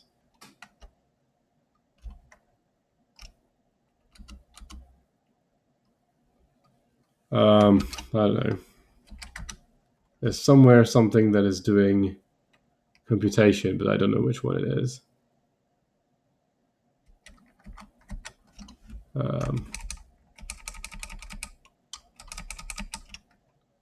Maybe I can kill this.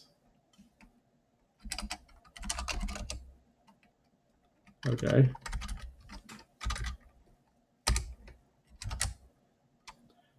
Okay. It's looking pretty bad. I can open yet another Emacs. I guess I will do this.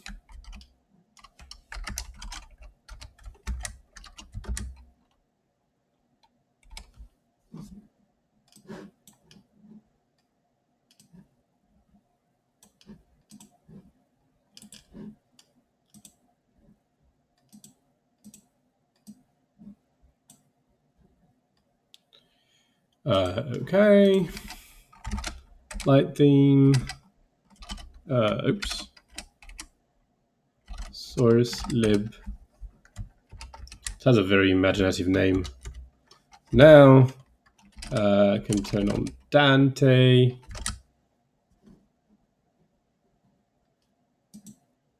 What's wrong with it?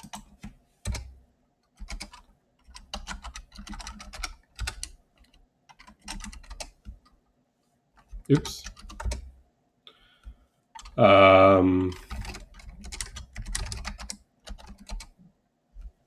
Yeah, I don't know what's wrong with it. Evidently, I have no idea.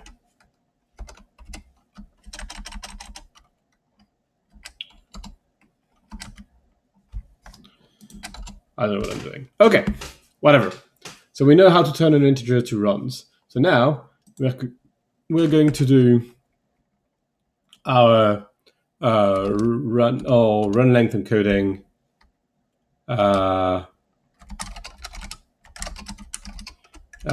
revisited. So we're going to call it 2. And it's going to be specialized to fin n. And it will return a list of fin n, of course.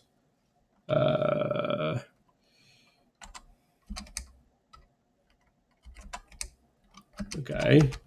And it will return a list with runs of n.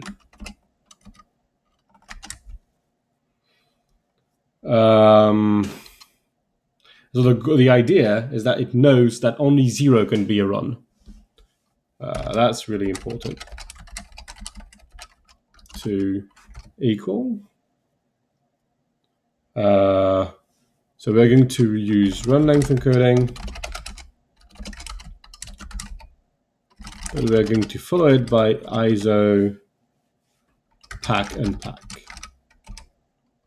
Well, we unpack pack.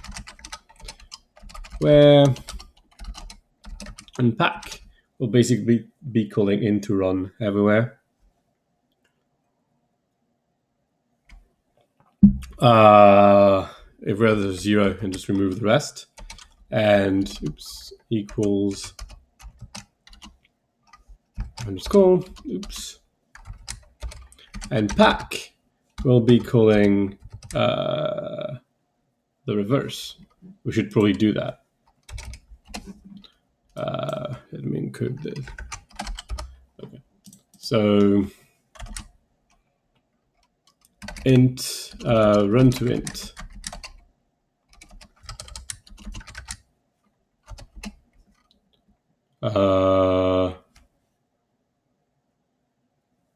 Right.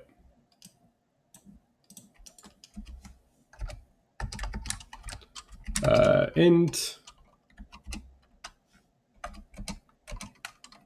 run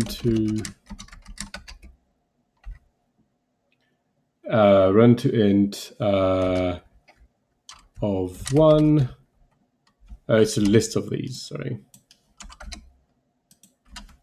Equals 1 plus 2 times run to int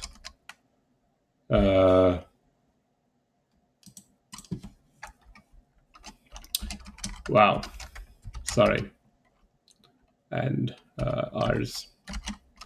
So ours and once 2, oops, we do 2 here, and when something else, we fail. It's not the more set again.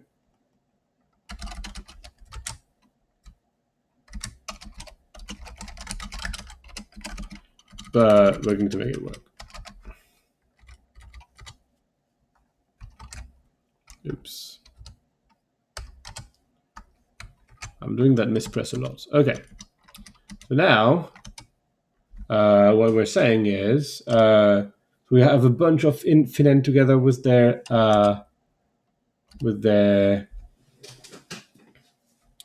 integer, with their length. But we know that.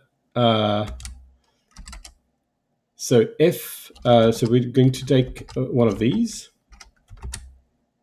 So that's the number and its length, the length of its run, and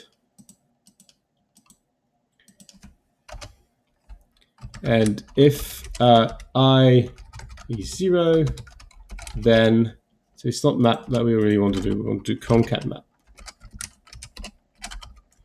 So if I is 0, then we're interested in the length. So we're going to do int to run n. Otherwise, we have the symbol that we want to print,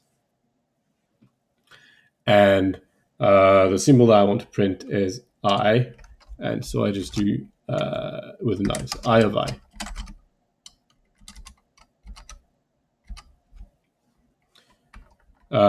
Yeah, no net.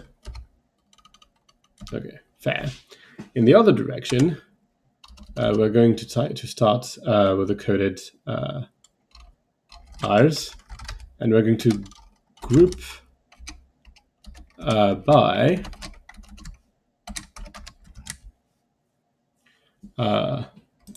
so we're going to do isDigit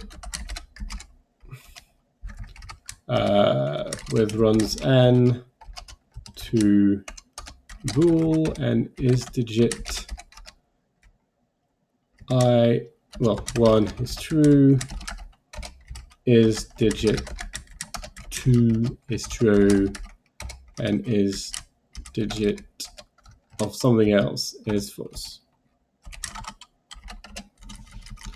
And so here we're going to take two R1, R2, and we're just going to ask them to be both digits.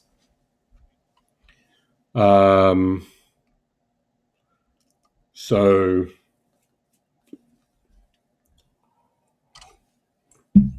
is digit R1 and is digit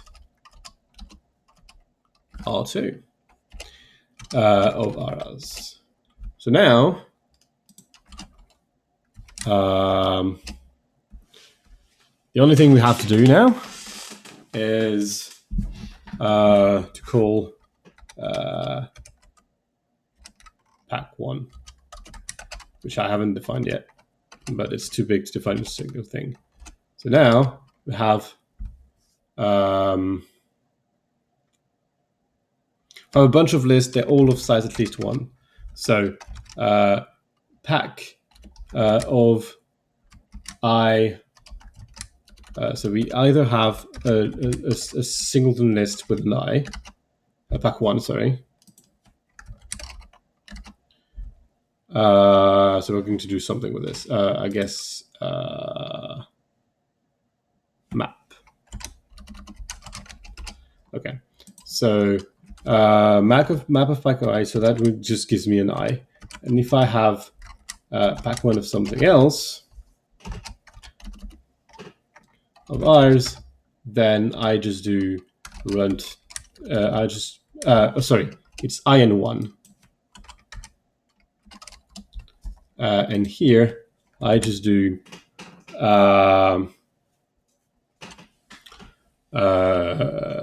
0 with run to int of ours. This is where we exploit the hypothesis that only 0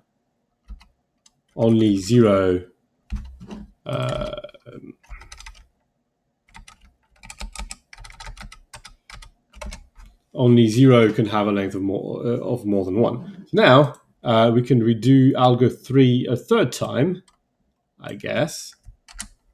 But we just got rid of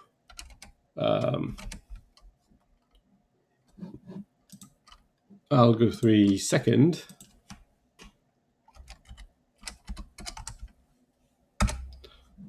And instead of run to length encoding, we're going to do run to length encoding too. And instead of fin n int, we have with runs n. Okay. And so we're going to do an algo 3 10 equals algo 3 prime 3 second at 10.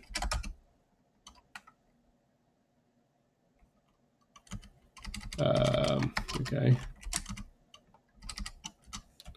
That's just for the ability to print things.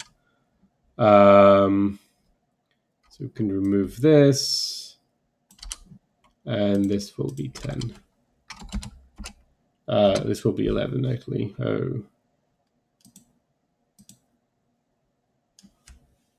Oh. 11.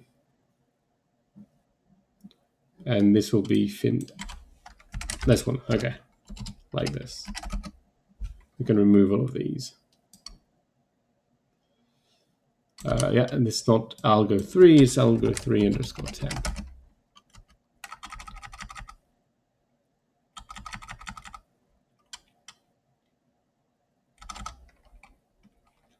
No, I don't need this. Oops. Okay.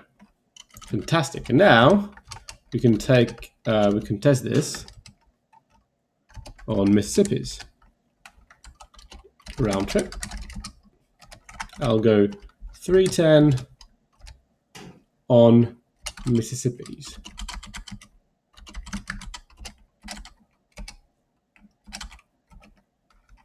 And ooh, that's no good.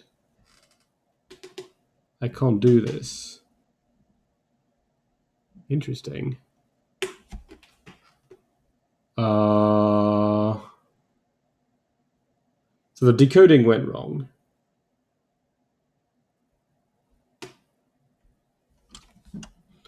We have to figure out why.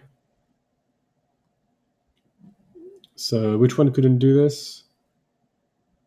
Yeah. Oh, yeah.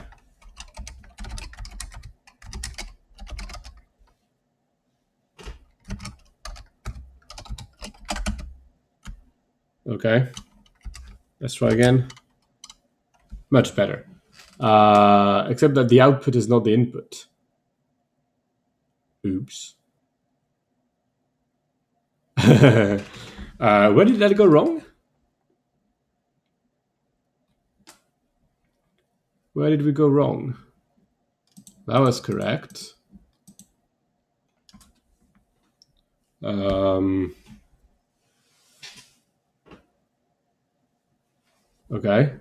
So I'm guessing that's my final thing that went wrong.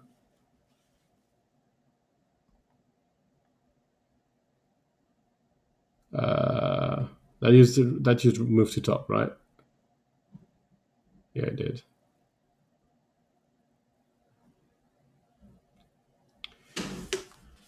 Um, 10 ones. Okay. Let's see if that's my decoding that went wrong.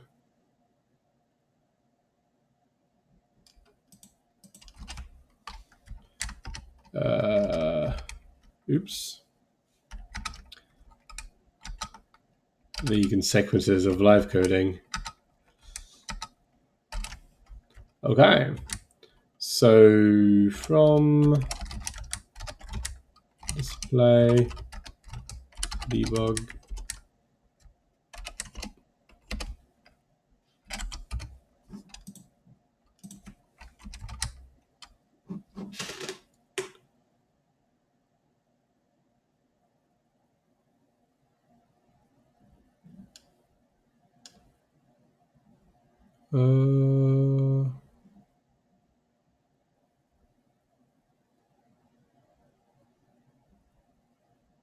oh yeah, something have changed.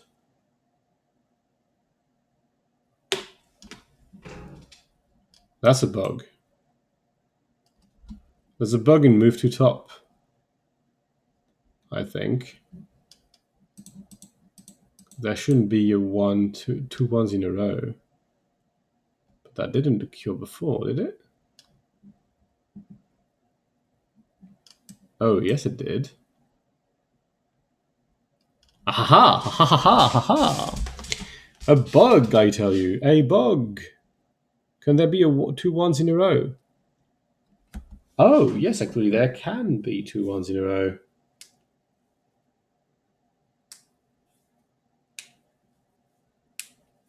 But we can choose not to treat them as a sequence.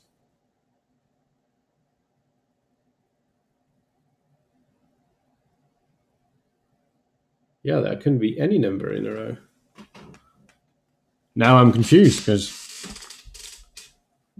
you know when you think you something is true and then suddenly it's not, and it's obviously not, and you never know why you believe it was.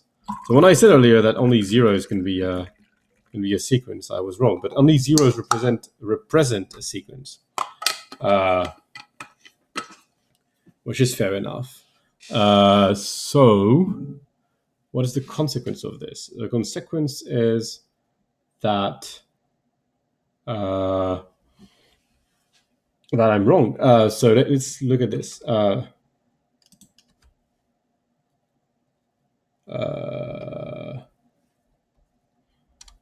So then it is not this. Okay. We can do repeat n like this. No, it's not repeat, it's replicate. I am replicate n. Where is I repeat?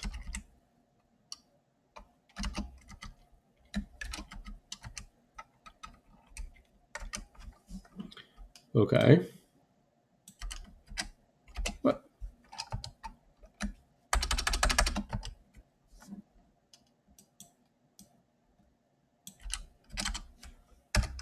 Okay.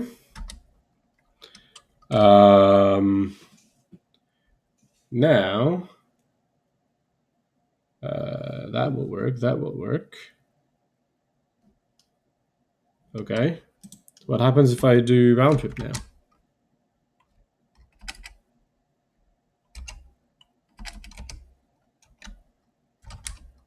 Oh, I know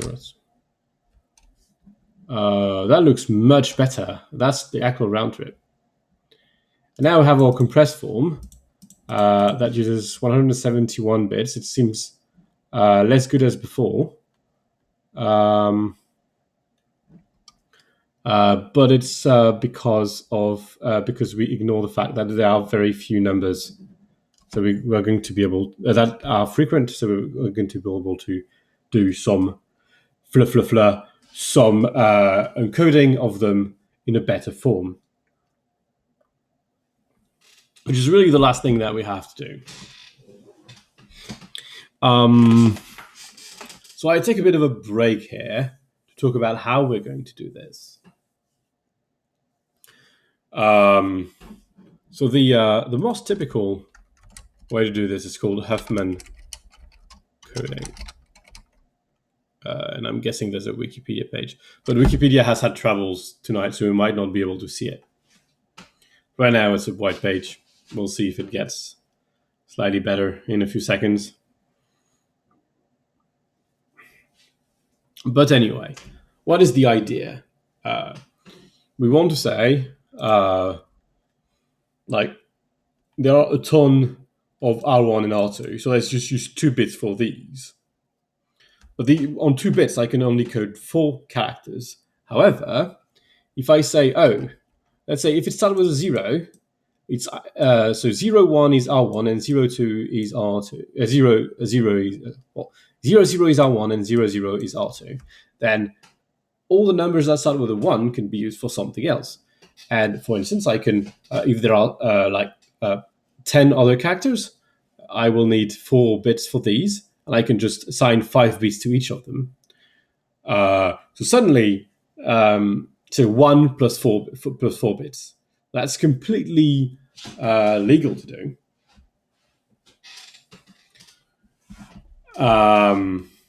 However, I can remove my debug, by the way.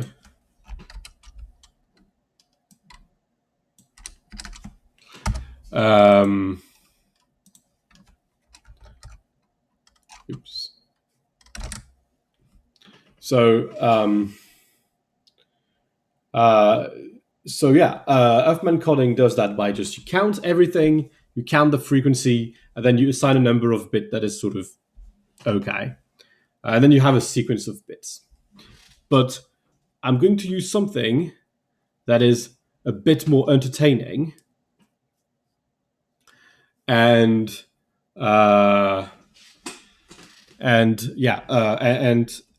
slightly more complex at first sight. It has a good advantage over Huffman coding, which is about coding. Sorry, which is that I don't need to have a way to store a dictionary. So it's just actually the code of this will just be one number between 0 and 1. So let me show you how this works. It's very entertaining. So I'm going to draw a picture. Space.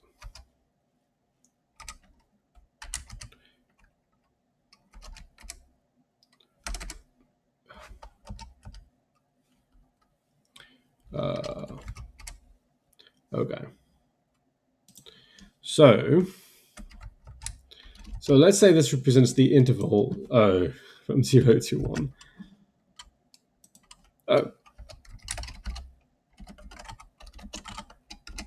So what we're doing is called arithmetic coding. It's different, and we're going to steal some implementation here or there, but it's all fairly simple.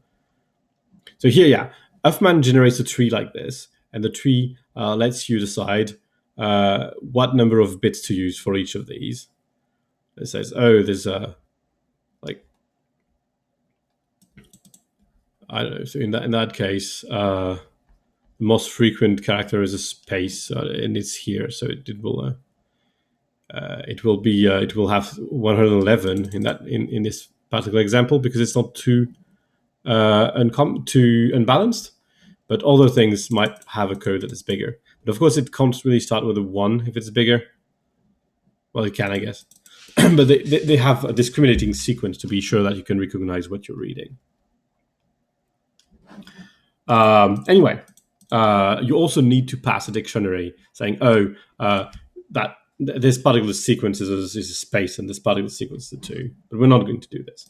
So imagine we have 3 characters and we have discovered 2, 3, 3, 3, 10. That one character, is used 50% of the time, call it A, and one character is used 25% of the time, call it B, and one character is going to use is also used 25% of the time and call it C. Okay, so what are we going to do? We're going to say that all the numbers here code for a number that starts with an A. And all the numbers here code for a number that starts with a B. And all the numbers here code for a number that starts with a C. And this interval is twice as big, so you need less data to code a number in it. Just trust me on this. So we get an arbitrary number. And we get an arbitrary number as the code, and we look, which interval is it in? Oh, it's in that one. So it starts with an A. And then we kind of zoom in, and we go into that interval. And, okay, so I'll just copy it with my mouse because I'm being clumsy. Okay. And we also divide it in 2. And that doesn't quite fit. But we just have to imagine that there's that we divide it in 2 twice. So okay, so there's no good way to do this. I should double the size of these. So yeah, it doesn't quite fit, but it's supposed to be the same interval, and we divide it the same way. So half for 1, a quarter for 1, a quarter for 1. And then if we are in there, that's a number that starts with AA, and here is a number that starts with AB, and here's a number that starts with AC, etc. It turns out to be very, very effective. But of course, we're going to start with an interval that gives the same intervals for everybody.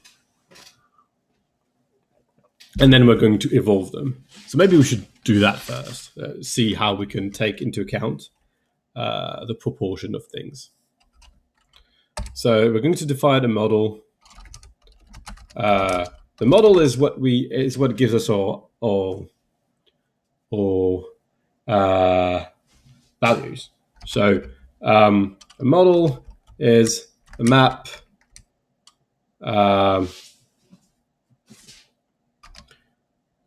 In our case, it's from anything. So it's a model for symbols. For symbols, and it's a map from S to int, which is the count of that symbol. And I haven't implemented. So I've got to import data.map and import qualified data.map as map. And that will not work because I need to open containers. Here.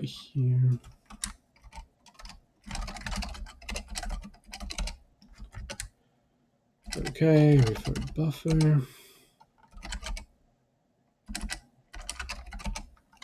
Okay.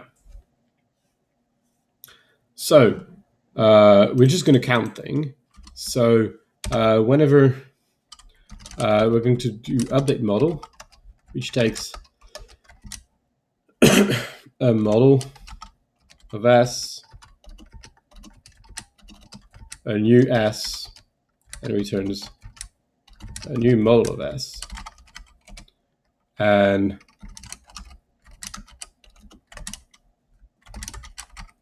an update model will be we'll just like,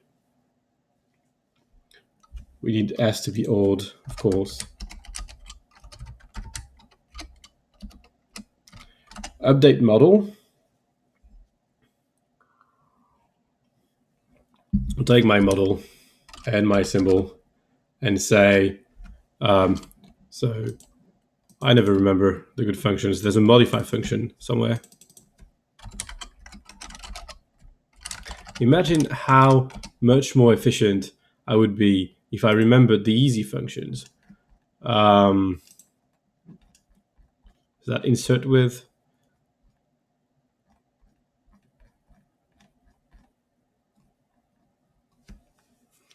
Not even. Adjust. Yeah. The map.adjust +1 and an S and M. Okay. Actually, we're going to also create our initial model, which is important, and it will be a perfectly balanced model.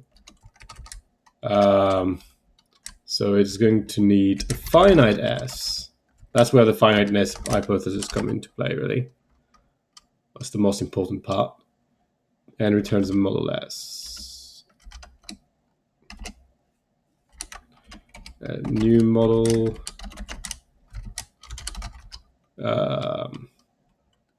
Equals map.fromList. And we do map of fun. Not fun. That's not a camel. S. So a symbol to S1, and we do that on all of the elements at S. So I need to write for all S. Okay.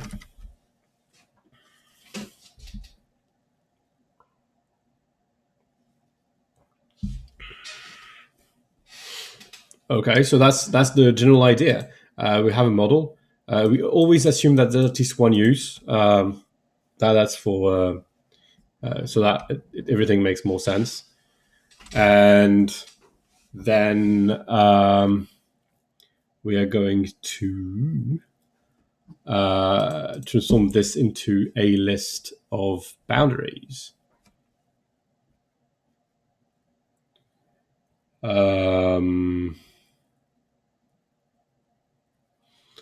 So the boundaries. So it's the way to transform the model in a list of intervals, basically. So we're going to take a model, odd S, model of S, and it will return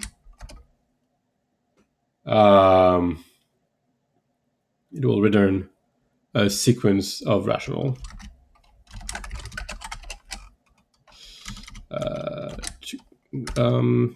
I don't know what is happening. Okay, I think I know what's happening. What's happening is that I'm pressing random buttons. Also, the last line was missing. Okay.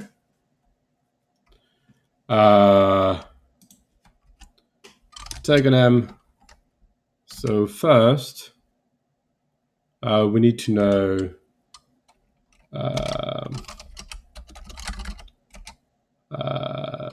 total equals the sum of there's an element function here in maps, I guess. Come on. There's a traversal. I guess it's traversable, right? Maps are traversable.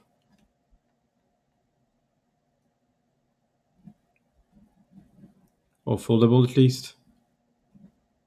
Foldable, traversable. So if I just do sum of m, and I've got the total.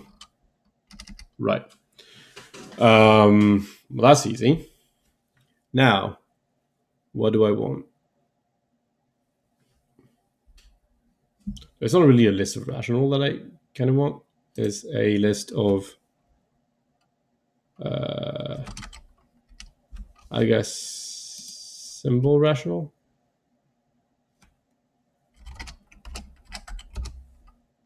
It could be a map of symbol rational as well. But yeah, list is fine because I'm going to look at them in order. Yeah, if it was a list, it would need to be intervals. If it was a map, so let's start with this. So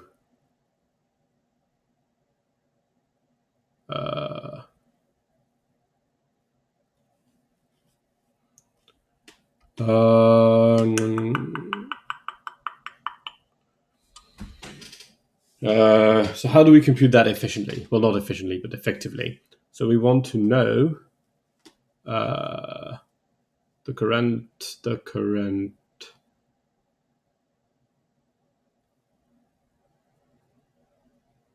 So the proportion. So we can divide everything by the total, but then we need to take the sum of the preceding values. Which sounds easier in my head.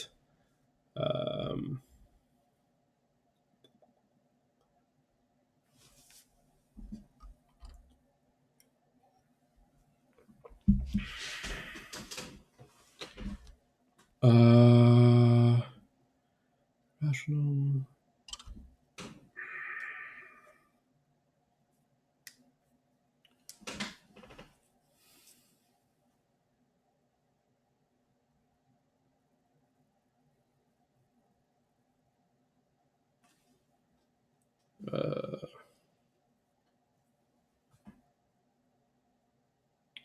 So partial sums are usually taken using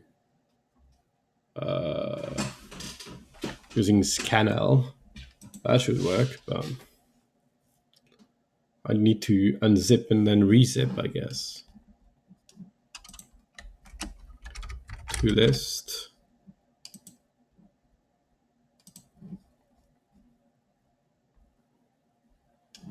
To ascendant list would be better.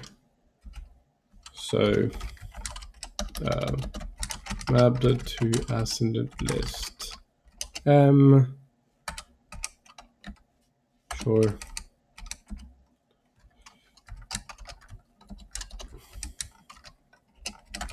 Okay, so we have an ascendant list.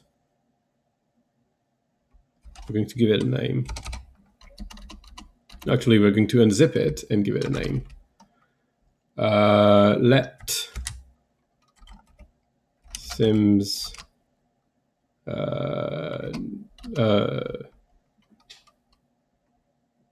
quantities.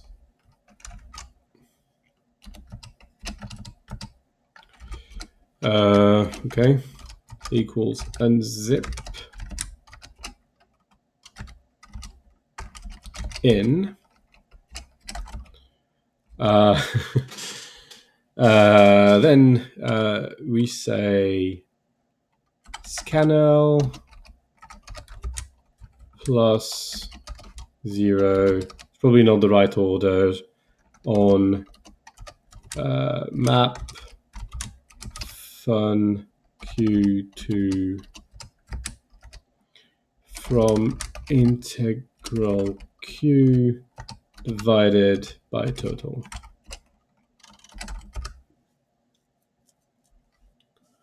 Pattern syntax. Oh no, that's just me being an Ocamelian again. Ocameler. The type is not right indeed, because we want let b's equal, I guess we can just do this. It's around 2, and b's equal, this shouldn't be these, but we want the tail of this, because if I remember correctly, I'm going to check right now.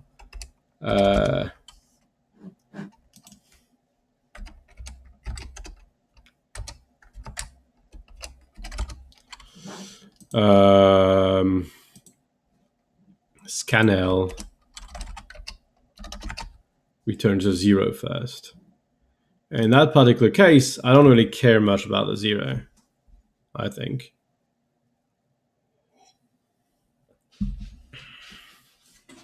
And it's one more element.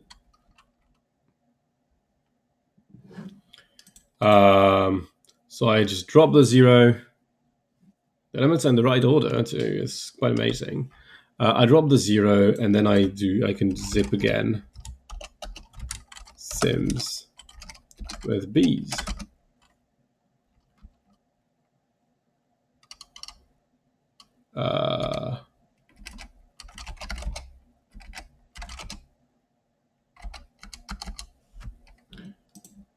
Dante doesn't see an error, but there apparently is one. Couldn't match expected type A. 472, where's this? Do I need to put parentheses around these? No. Oh, but I need to put Q's here.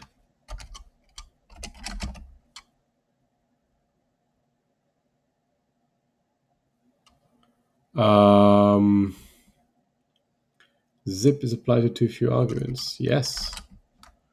It shouldn't. What? It really shouldn't be applied to a single one.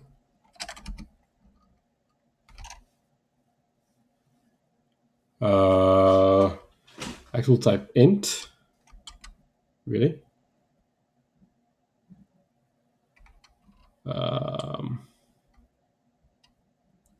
Oh yeah.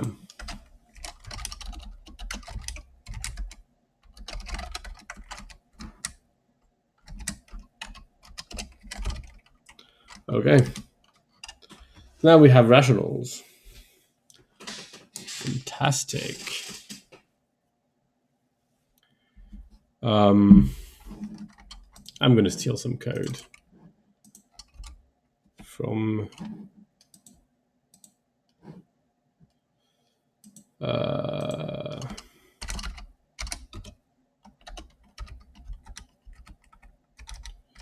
I'm looking for something. We're going to open a blog post from Jeremy Gibbon, because there's plenty of useful code there that I can just like steal. Here it is. So there's a code about arithmetic coding, a blog post about arithmetic coding. I'm going to put the link here in the code.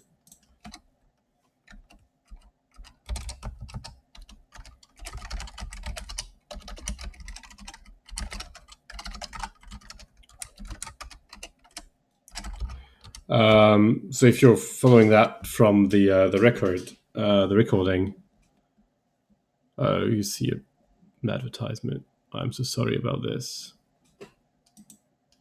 Okay.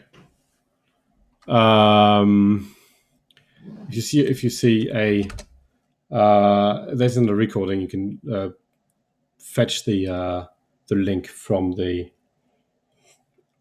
GitHub repository. So now we can do like something like data interval equals interval rational.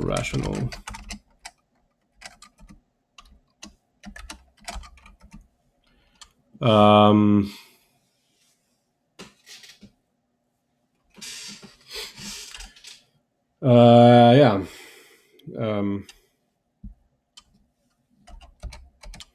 And I'm not. So what's really interesting.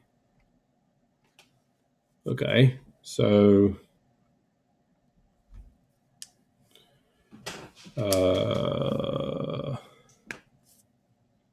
yeah, it contains is a useful. This is this one. So contains. I'm gonna use the thing in the different order there. Rational. No, actually, that's right. Interval. Rational to bool contains of interval LR x equals L smaller or equal than x, and x is, yeah, there the intervals are open on the right and closed on the left in that particular algorithm. I don't know that I need includes, so I'm not going to do it right now. Narrow and wide, and narrow is the most important. Narrow is the operation where it's take an interval and squish it into another interval. Interval, oops.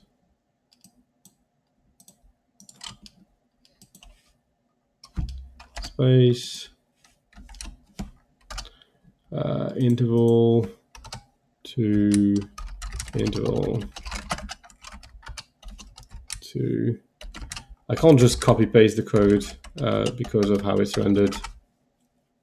I think they're all images. Should I make that a bit bigger? I guess. Oops. There are advertisements everywhere. I'll try to keep them off screen. Narrow, that's an interval. That interval, PQ in that case, and that is interval of weight IP, weight IQ, and weight. So this is just boilerplate to do some interval arithmetic, like interval, rational,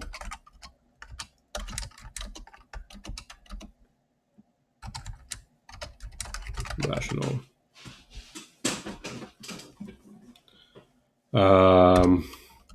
Weight, interval, LR, x equals L plus. So rational are exact arithmetic, so we don't have to worry about overflowing or something like this. They are arbitrary size. In exchange, they're not very fast, but again, we don't care all that much. Okay, and we have widen, which is just as important. Widen, that's the opposite operation that we'll need to do all the time. Interval in interval.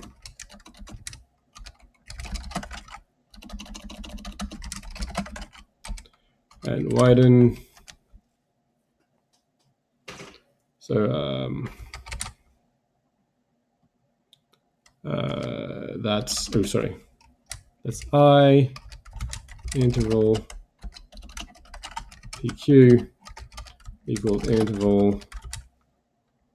I don't even know that I need this, but scale IP, scale IQ, and scale interval to rational to rational. It's going quite a bit faster with the interval LR x equals x minus L divided by R minus L.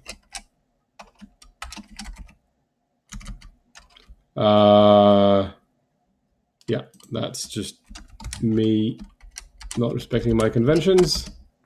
Okay. Now we can do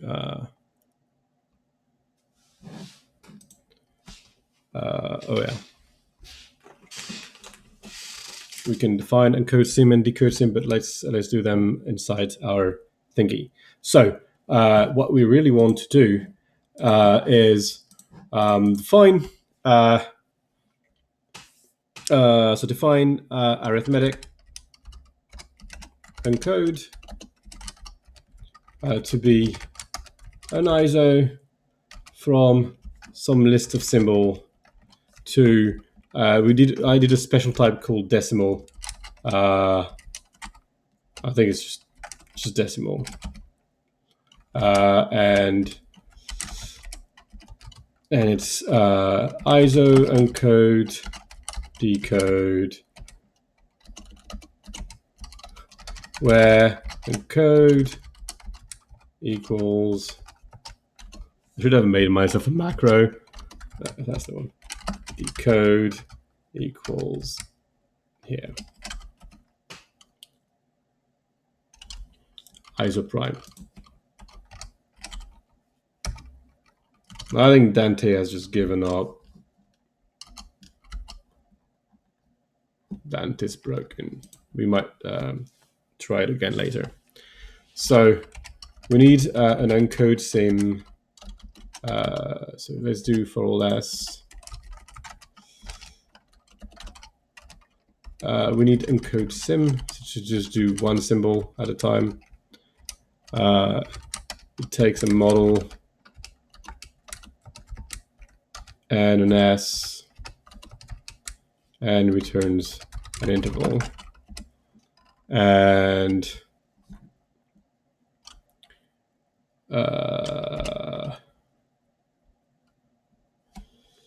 so how do we do this?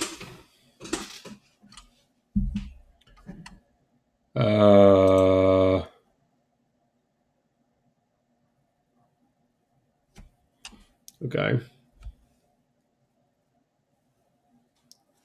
So to do this, we can make a map of intervals. So we can do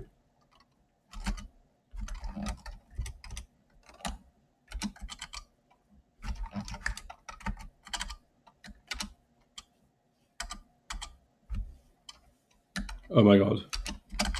Oh yeah. No.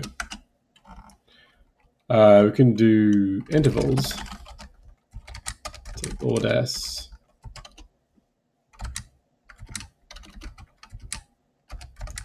Model s2.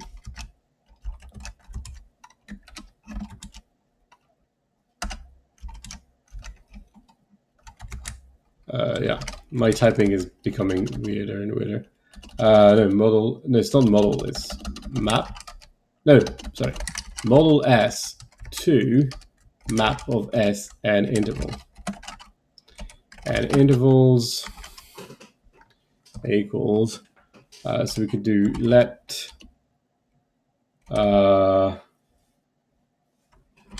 b's equals boundaries.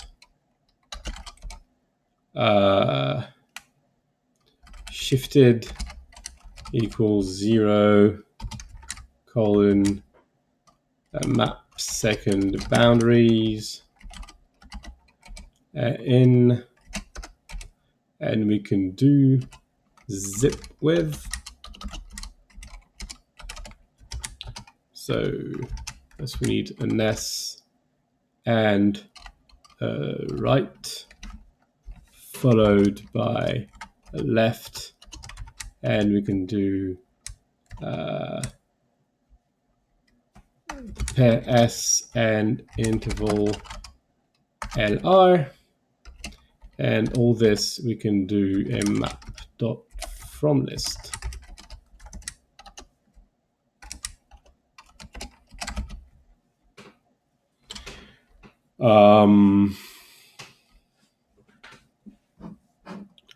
So I don't remember what I did that, but oh yeah. So that encode sim is simply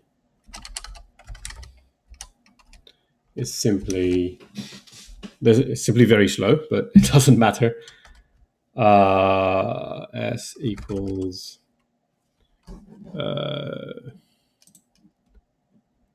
What's the name of the find function?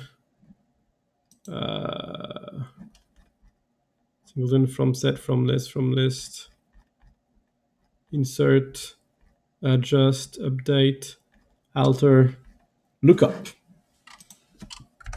Abdul lookup. So we are looking for S, and we are looking for it in intervals of M, I guess.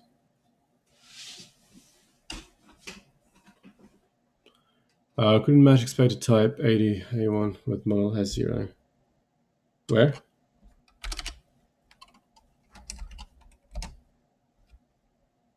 Okay.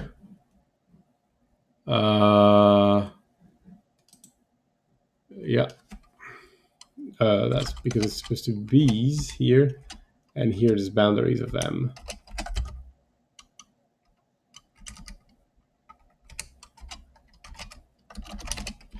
Okay.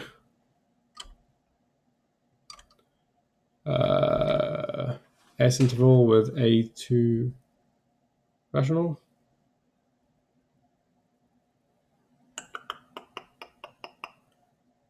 Zip width applies to too few arguments. Uncanny.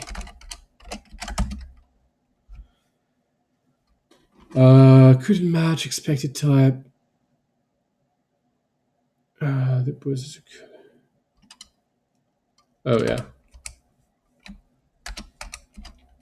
Still uncanny. 512. Model of S. Yeah.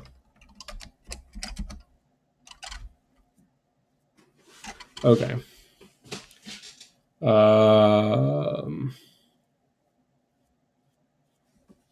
And decode sim, I guess, is decode sim takes a model as well, but takes a rational.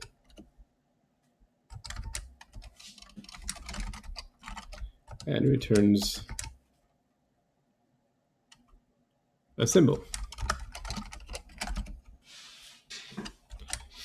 And decode sim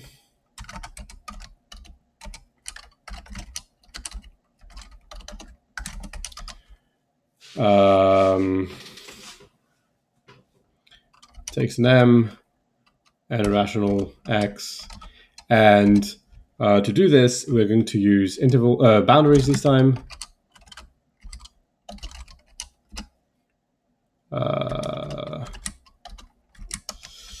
And what are we going to do? So we need lists, and we need to find the first element of this that verifies a predicate. So that was find, right? In searching with predicate find the leftmost element with the structure that does what we want. So we're going to do find, and we'll have lambda s. Well, we don't really we can ignore this, but it has a boundary b here, and we say the first so that the boundary is bigger than x. Strictly. Then when that is done, we return, oops, I'll manage. So we return first of from just of this. No. Oh yeah, that's because symbol is S. And again, it's oops. What have I been doing?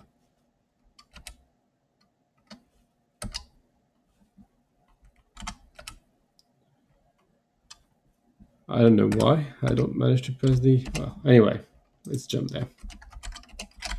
Okay. Yes. Okay. That is not where I was looking. What I wanted to look. So Encoding is, I think, can we get away with a 4? I think we can do a 4. It's not here.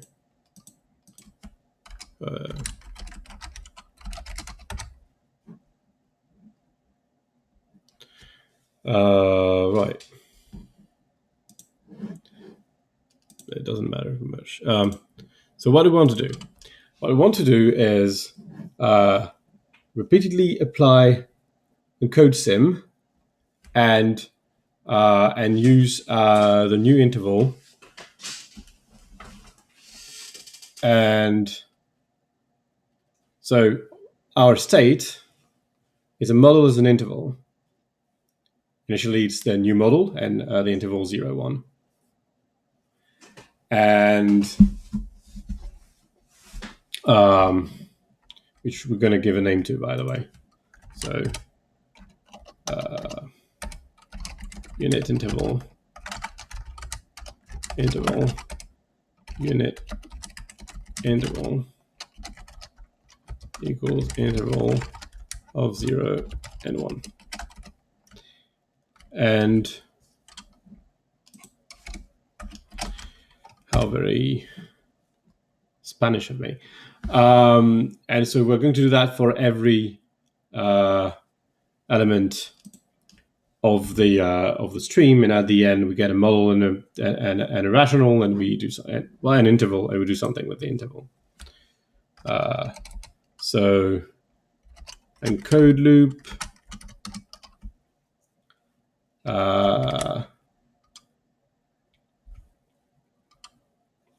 Well, encode 1. Let's just say encode 1 is a state of model S interval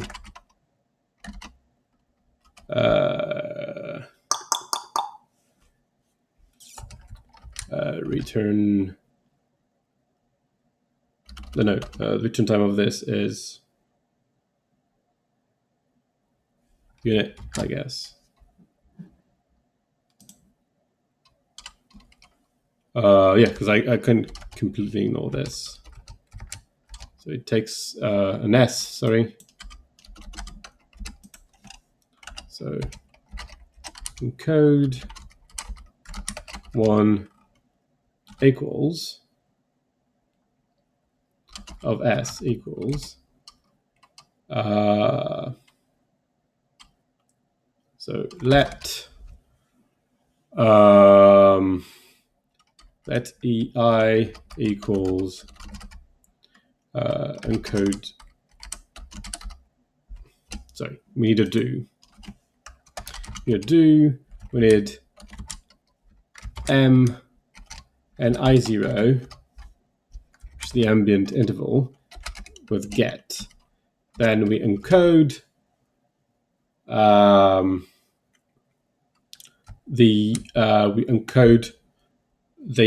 thingy. We encode sim ms, and then the real interval. So we put, and we're going to put something. So we can put update model ms and narrow I0i. I'm pretty sure. That's going to be annoying to debug. Now I need state again. Oops.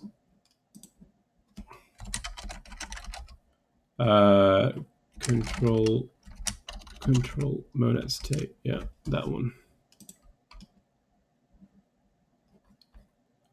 That one. And there was eval state, and there's exec state, which is the one I'm interested in. Okay.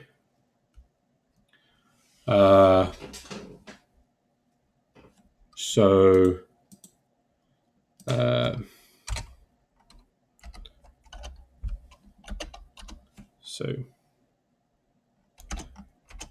encode many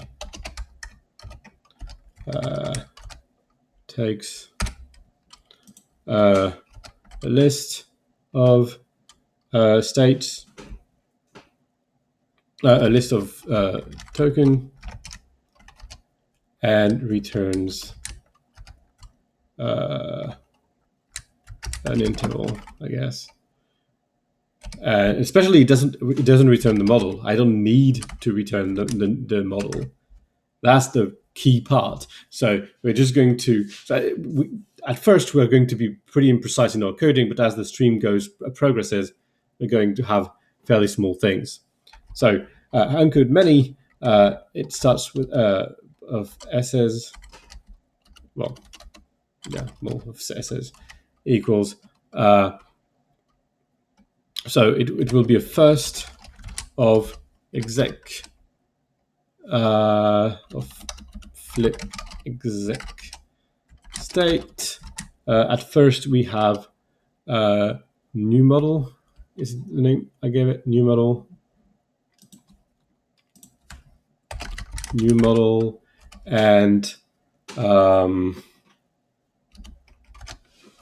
the unit interval applied to, and we can do for m. This time that works. For m ss and encode s's and encode 1. Yeah. And finally, encode. So encode will do take some s's as well, and it will do let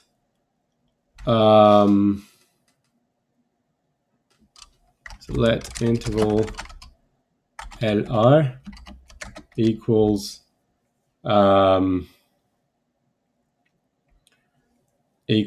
encode many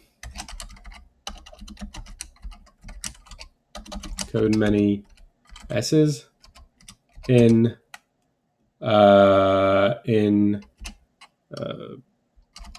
I think oops. I'll manage. Find decimal between. So high. Find decimal between li, which is a function that I pre-prepared. This just picks a number that writes in decimal notation between these two numbers, between L and I, which are. So it's just for more elegance. It can be any rational number, but right now it will be a number written in decimal notation with digits from 0 to 9 again. So 515 is decode, yeah. So to decode, do I actually need widen, or is it just...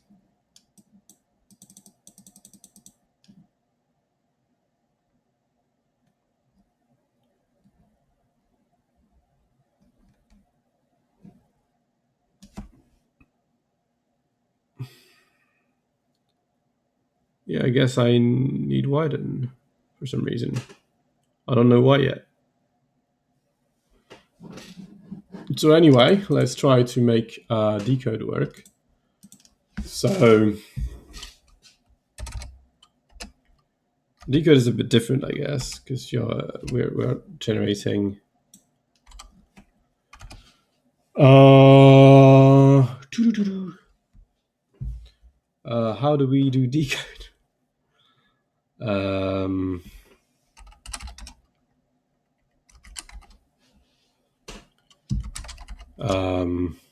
I'll use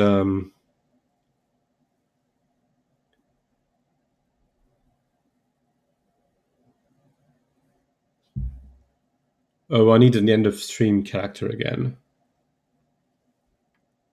I suppose.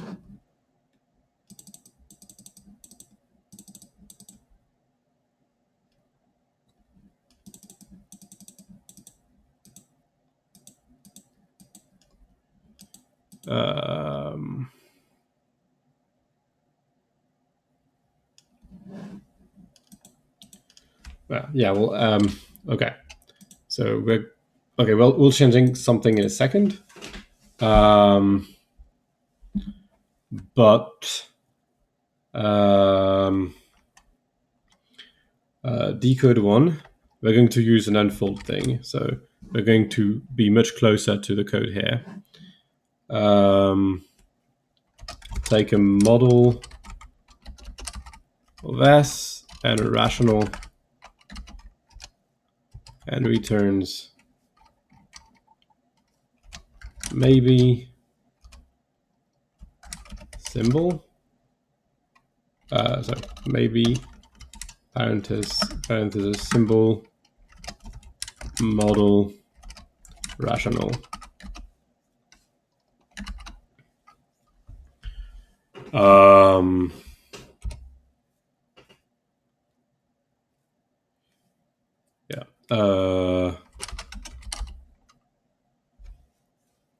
Decode one equals just always so that's the code sim of I kind of need the m and the m and x here. So mx, that normal.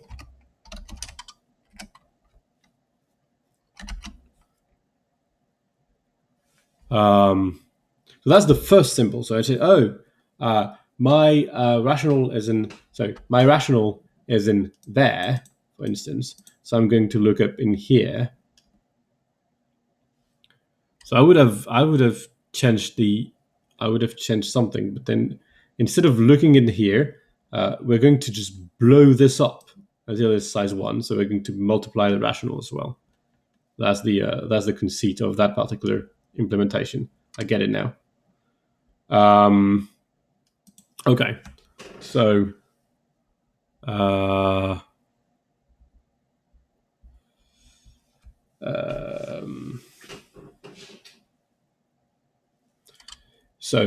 then you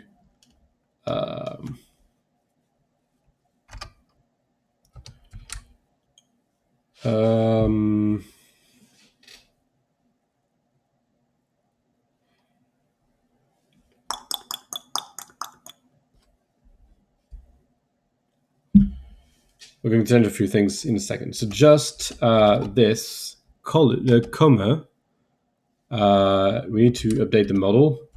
So that's update model m. I need s. Okay. Let x s equals in. That's s.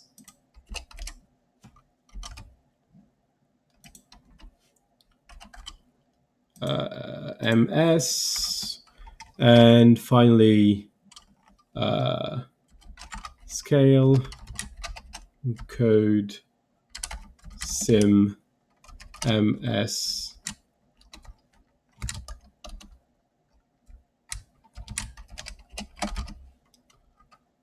and again symbol is s, model s. Copy pasting is fast, but it's not intimately fast because of because of all these mistakes. The code inf t takes a rational and returns an infinite list of s. And the code inf t of x equals unfold r of a decode 1 and new model and x.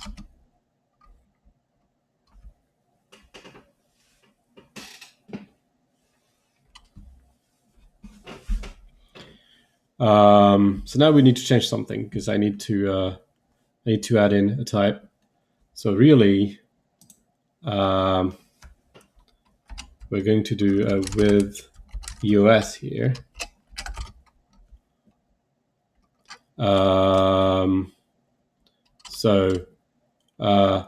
What we're going to do here, we're going to add to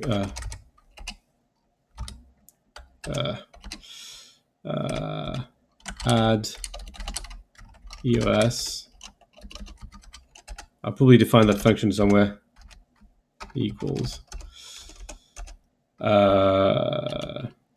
to a list of symbols, and that's map sim xs plus plus EOS. Also, rem EOS x's, and this one can be infinite, but we have a take until, I think. Take until. No.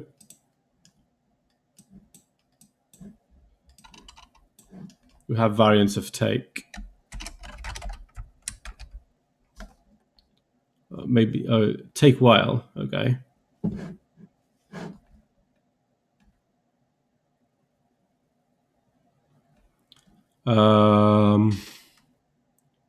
Right, so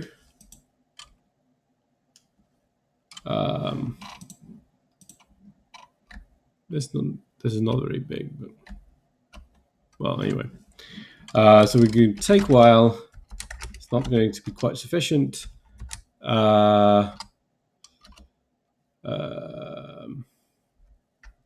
So not EOS.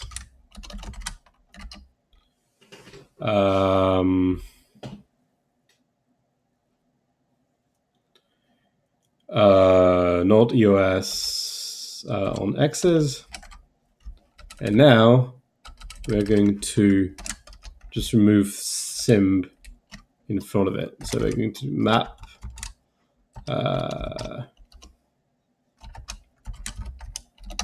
backward sim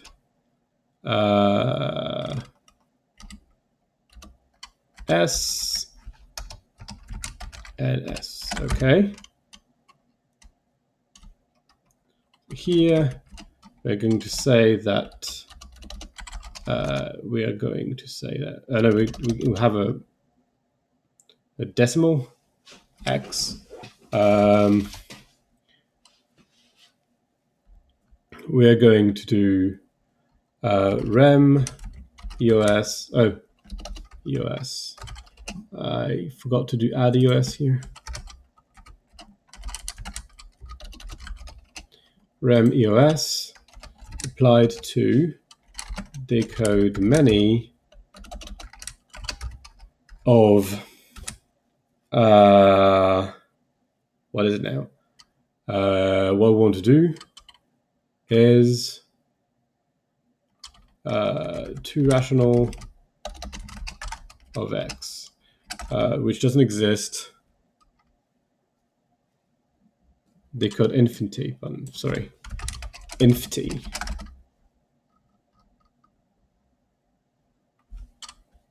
Oh, 2 rational already exist. Dec2 rat. Let's call it that way.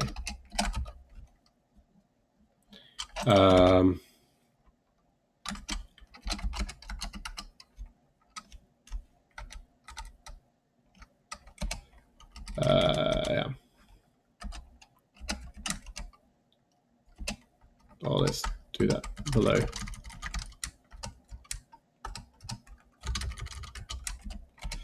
Dec2 rat takes a decimal, returns a rational. Dec2 rat of decimal integer int equals from integral. No, how did I write it before? X and n.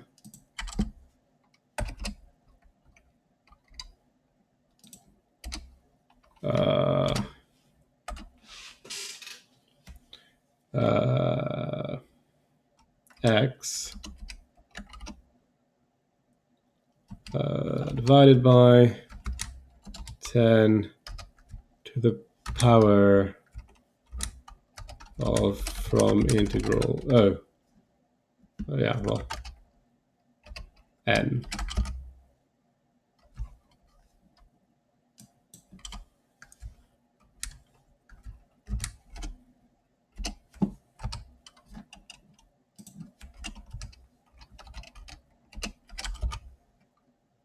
Okay.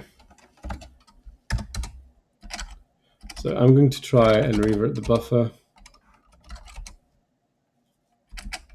See if Dante manages to restart. Dante error. Oh. Okay.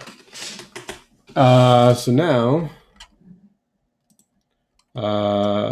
right, because this should be with EOS, and we're going to paste it pretty much everywhere. Oops.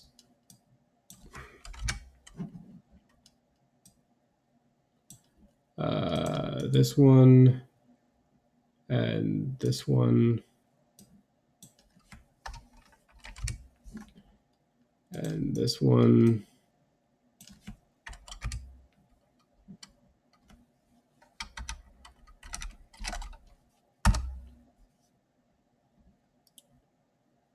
Unit interval. Oh, I lost Dante again. 520. There's a typo.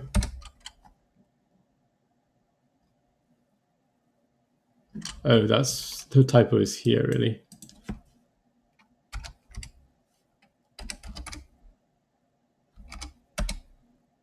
Nope. What? Okay.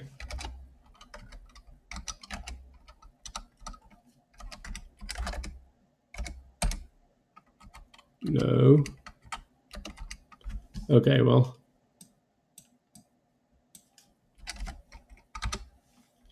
Okay, did I manage to write it correctly?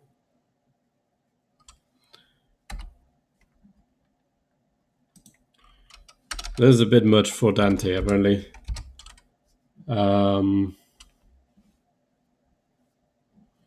Right. It should be really for all s, so I could just abstract over this, but it's just as easy to do everything on assuming there's a with EOS. Doesn't make much of a difference.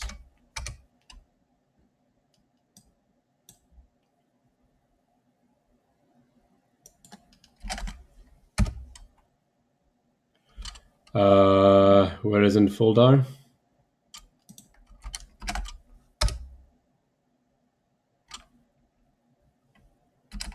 Let's try to do that again. Event buffer. No, sorry. Save. Okay. Dante mode.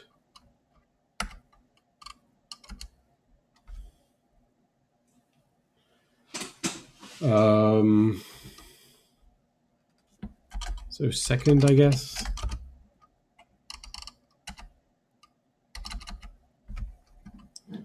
Map lookup.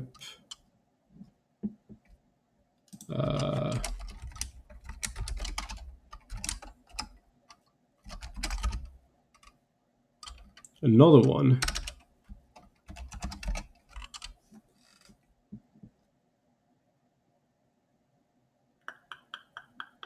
Here.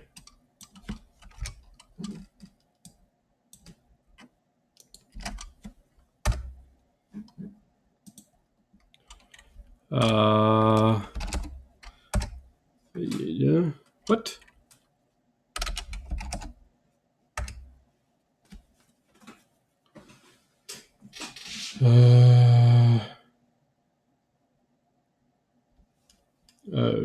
Oh. Here we are.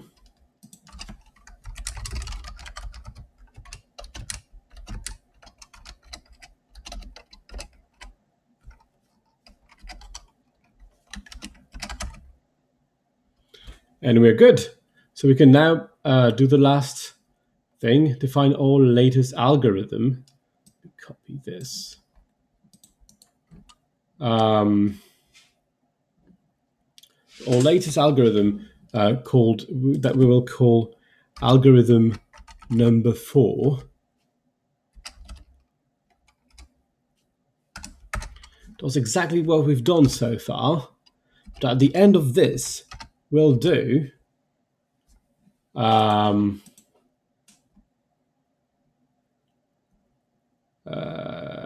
at the end of this, and there will be a type problem, but okay, do arithmetic encoding. So it's called arithmetic encoding, and then display arithmetic encoded. Okay. Yeah. And so the type of this is just a single decimal number. All of this disappears, so I'm going to have type issues.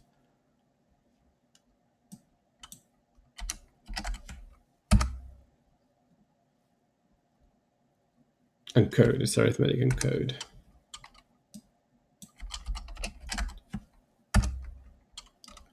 Okay. So we're going to force it to be fin10 here for simplicity. It doesn't really strictly need to.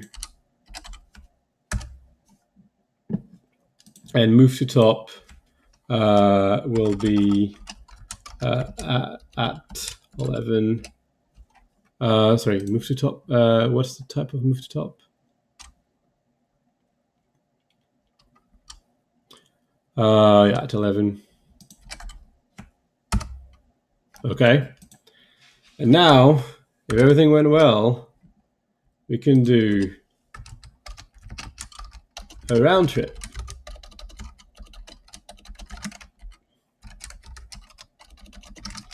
of algo 4 and of Mississippi's. And with a bit of luck, it's not okay.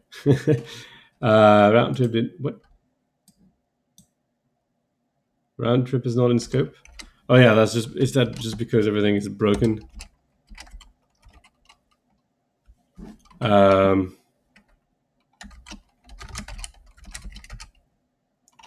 Okay, so you know what I'm going to do? I'm going to go to GHCI, stack GHCI. I'm going to see it here. Even if the font is a bit big,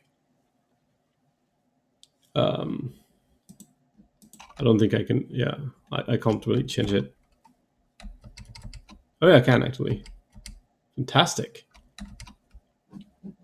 So it's going to be a bit better. And we're going to do round trip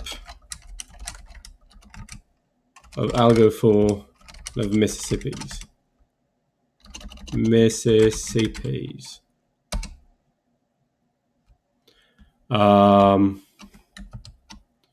Okay, so I don't want to be smaller than this. So we start with our input, which basically spells Mississippi rivers many times, like this. 0 is M. And we do the Burrows-Wheeler transform, and we get a lot of lengthy things that are the same. And then we move to top to Burrows-Wheeler seems to be encoding so increasing the size because of the additional hat thing, but the end of the end of stream symbol. But whatever, it's just mostly the same size as this one. It's got like an extra couple of bits.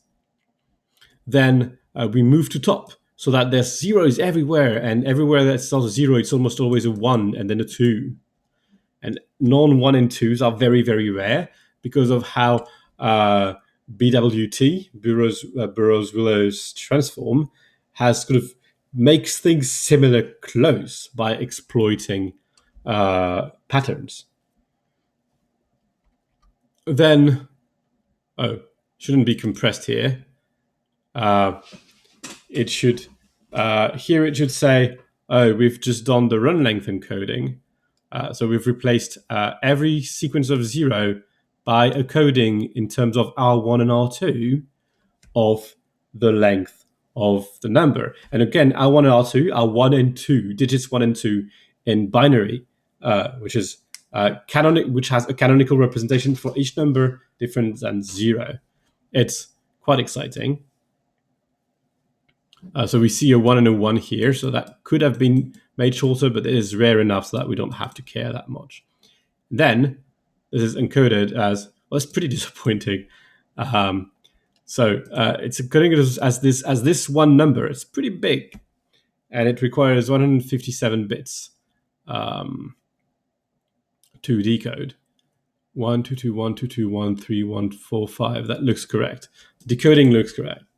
So we divided the size by 2, basically, and this is the entire representation of Mississippi rivers 100 times. So I don't know how many characters that is.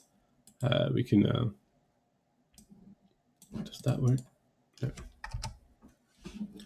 So I can't really count it, but that's what it is. And if we run our things on something a bit more compressible, then I still get a pretty big number. So that was cycles. Yeah, cycles. I get something of time 133, which is still the smallest we get so far. And of course, nines will get a fairly small number. It's not very small though. So the beginning of the number is just the encoding of the size. So the number wouldn't augment that much if we take bigger things. Like if we cycle, I'm just going to try this just once on something of size 1000, understanding that the algorithms are very much quadratic, and 1000 starts to be a bit, and so we could do Mississippi's 1000 equal take 1000 of cycle Mississippi's. This is going to be a bit weird. Okay, and so we go and we do a round trip of Mississippi's 1000. Let's see how it goes. It is actually pretty fast. The decoding isn't. So the number is about twice as big. So 243 characters, but the initial stream was 3,000 bits, and we compress it to 10%. That's quite amazing. The problem is that apparently our decoding algorithm is slower than slow and doesn't seem to finish in a reasonable time. So there you have it. This is how to make a compression algorithm. Oh, we've done. We're back to the initial size. Well, that's okay. 1000 is doable. Anyway, this is a general idea. bzip2 is a bit different. For instance, it uses Huffman coding, that kind, for the final entropy coding. That's the thing where you try to optimize for frequencies of digits. And it has a few different passes, but the general idea is this. This is bzip2. It's one good algorithm if you want to optimize for storage. So what did we do? What's the algorithm at the end of the day? The algorithms say we start by making more repetitions and by making similar things close. That's the Burrows-Wheeler transform. And then we are going to transform close identical things into small numbers, so that x ix is 1111, and but ab is also 1111. So that makes the same, because everything that is similar is more or less close after the previous transform. It makes a string of very small numbers. When that was done, we encoded any sequence of zeros using twos and ones. So transforming a sequence of zeros into a logarithmically smaller quantity. And finally, we use frequency using arithmetic coding to get a number. It's a decimal number. Usually you would take a binary number because it's more precise. And we get on. So the arithmetic encoding is not very good at first because it doesn't know about frequencies. But as the code progresses, it becomes extremely efficient. And on the repetition of Mississippi rivers for 1,000 characters, we obtain a compression factor of more than 90%. A lot of it, like 90% is obtained apparently by just the run length encoding, because there's so many zeros. Look at the many zeros that we have. And finally, we get another entire 2/3 reduction factor. So it's reduced by an extra third of its current value by the arithmetic encoding. And so that was the summary of it all. I hope you enjoyed this 3.5 hours we spent together. That involved me fumbling on my keyboard quite a bit. But at the end of the day, I hope this was informative and that you leave this video knowing a bit more how one does arithmetic encoding. One does a compression in general. And and so that, again, actual algorithms from the shelves, like things that run on your computer, use these sorts of principles. Not necessarily exactly that, but mostly it's this sort of idea. Trying to find patterns, trying to exploit patterns, and finally, it's almost always an entropy encoding. Very often the Huffman coding, because it's better known. But arithmetic coding is pretty cool too. That was all for me, and I wish you goodbye.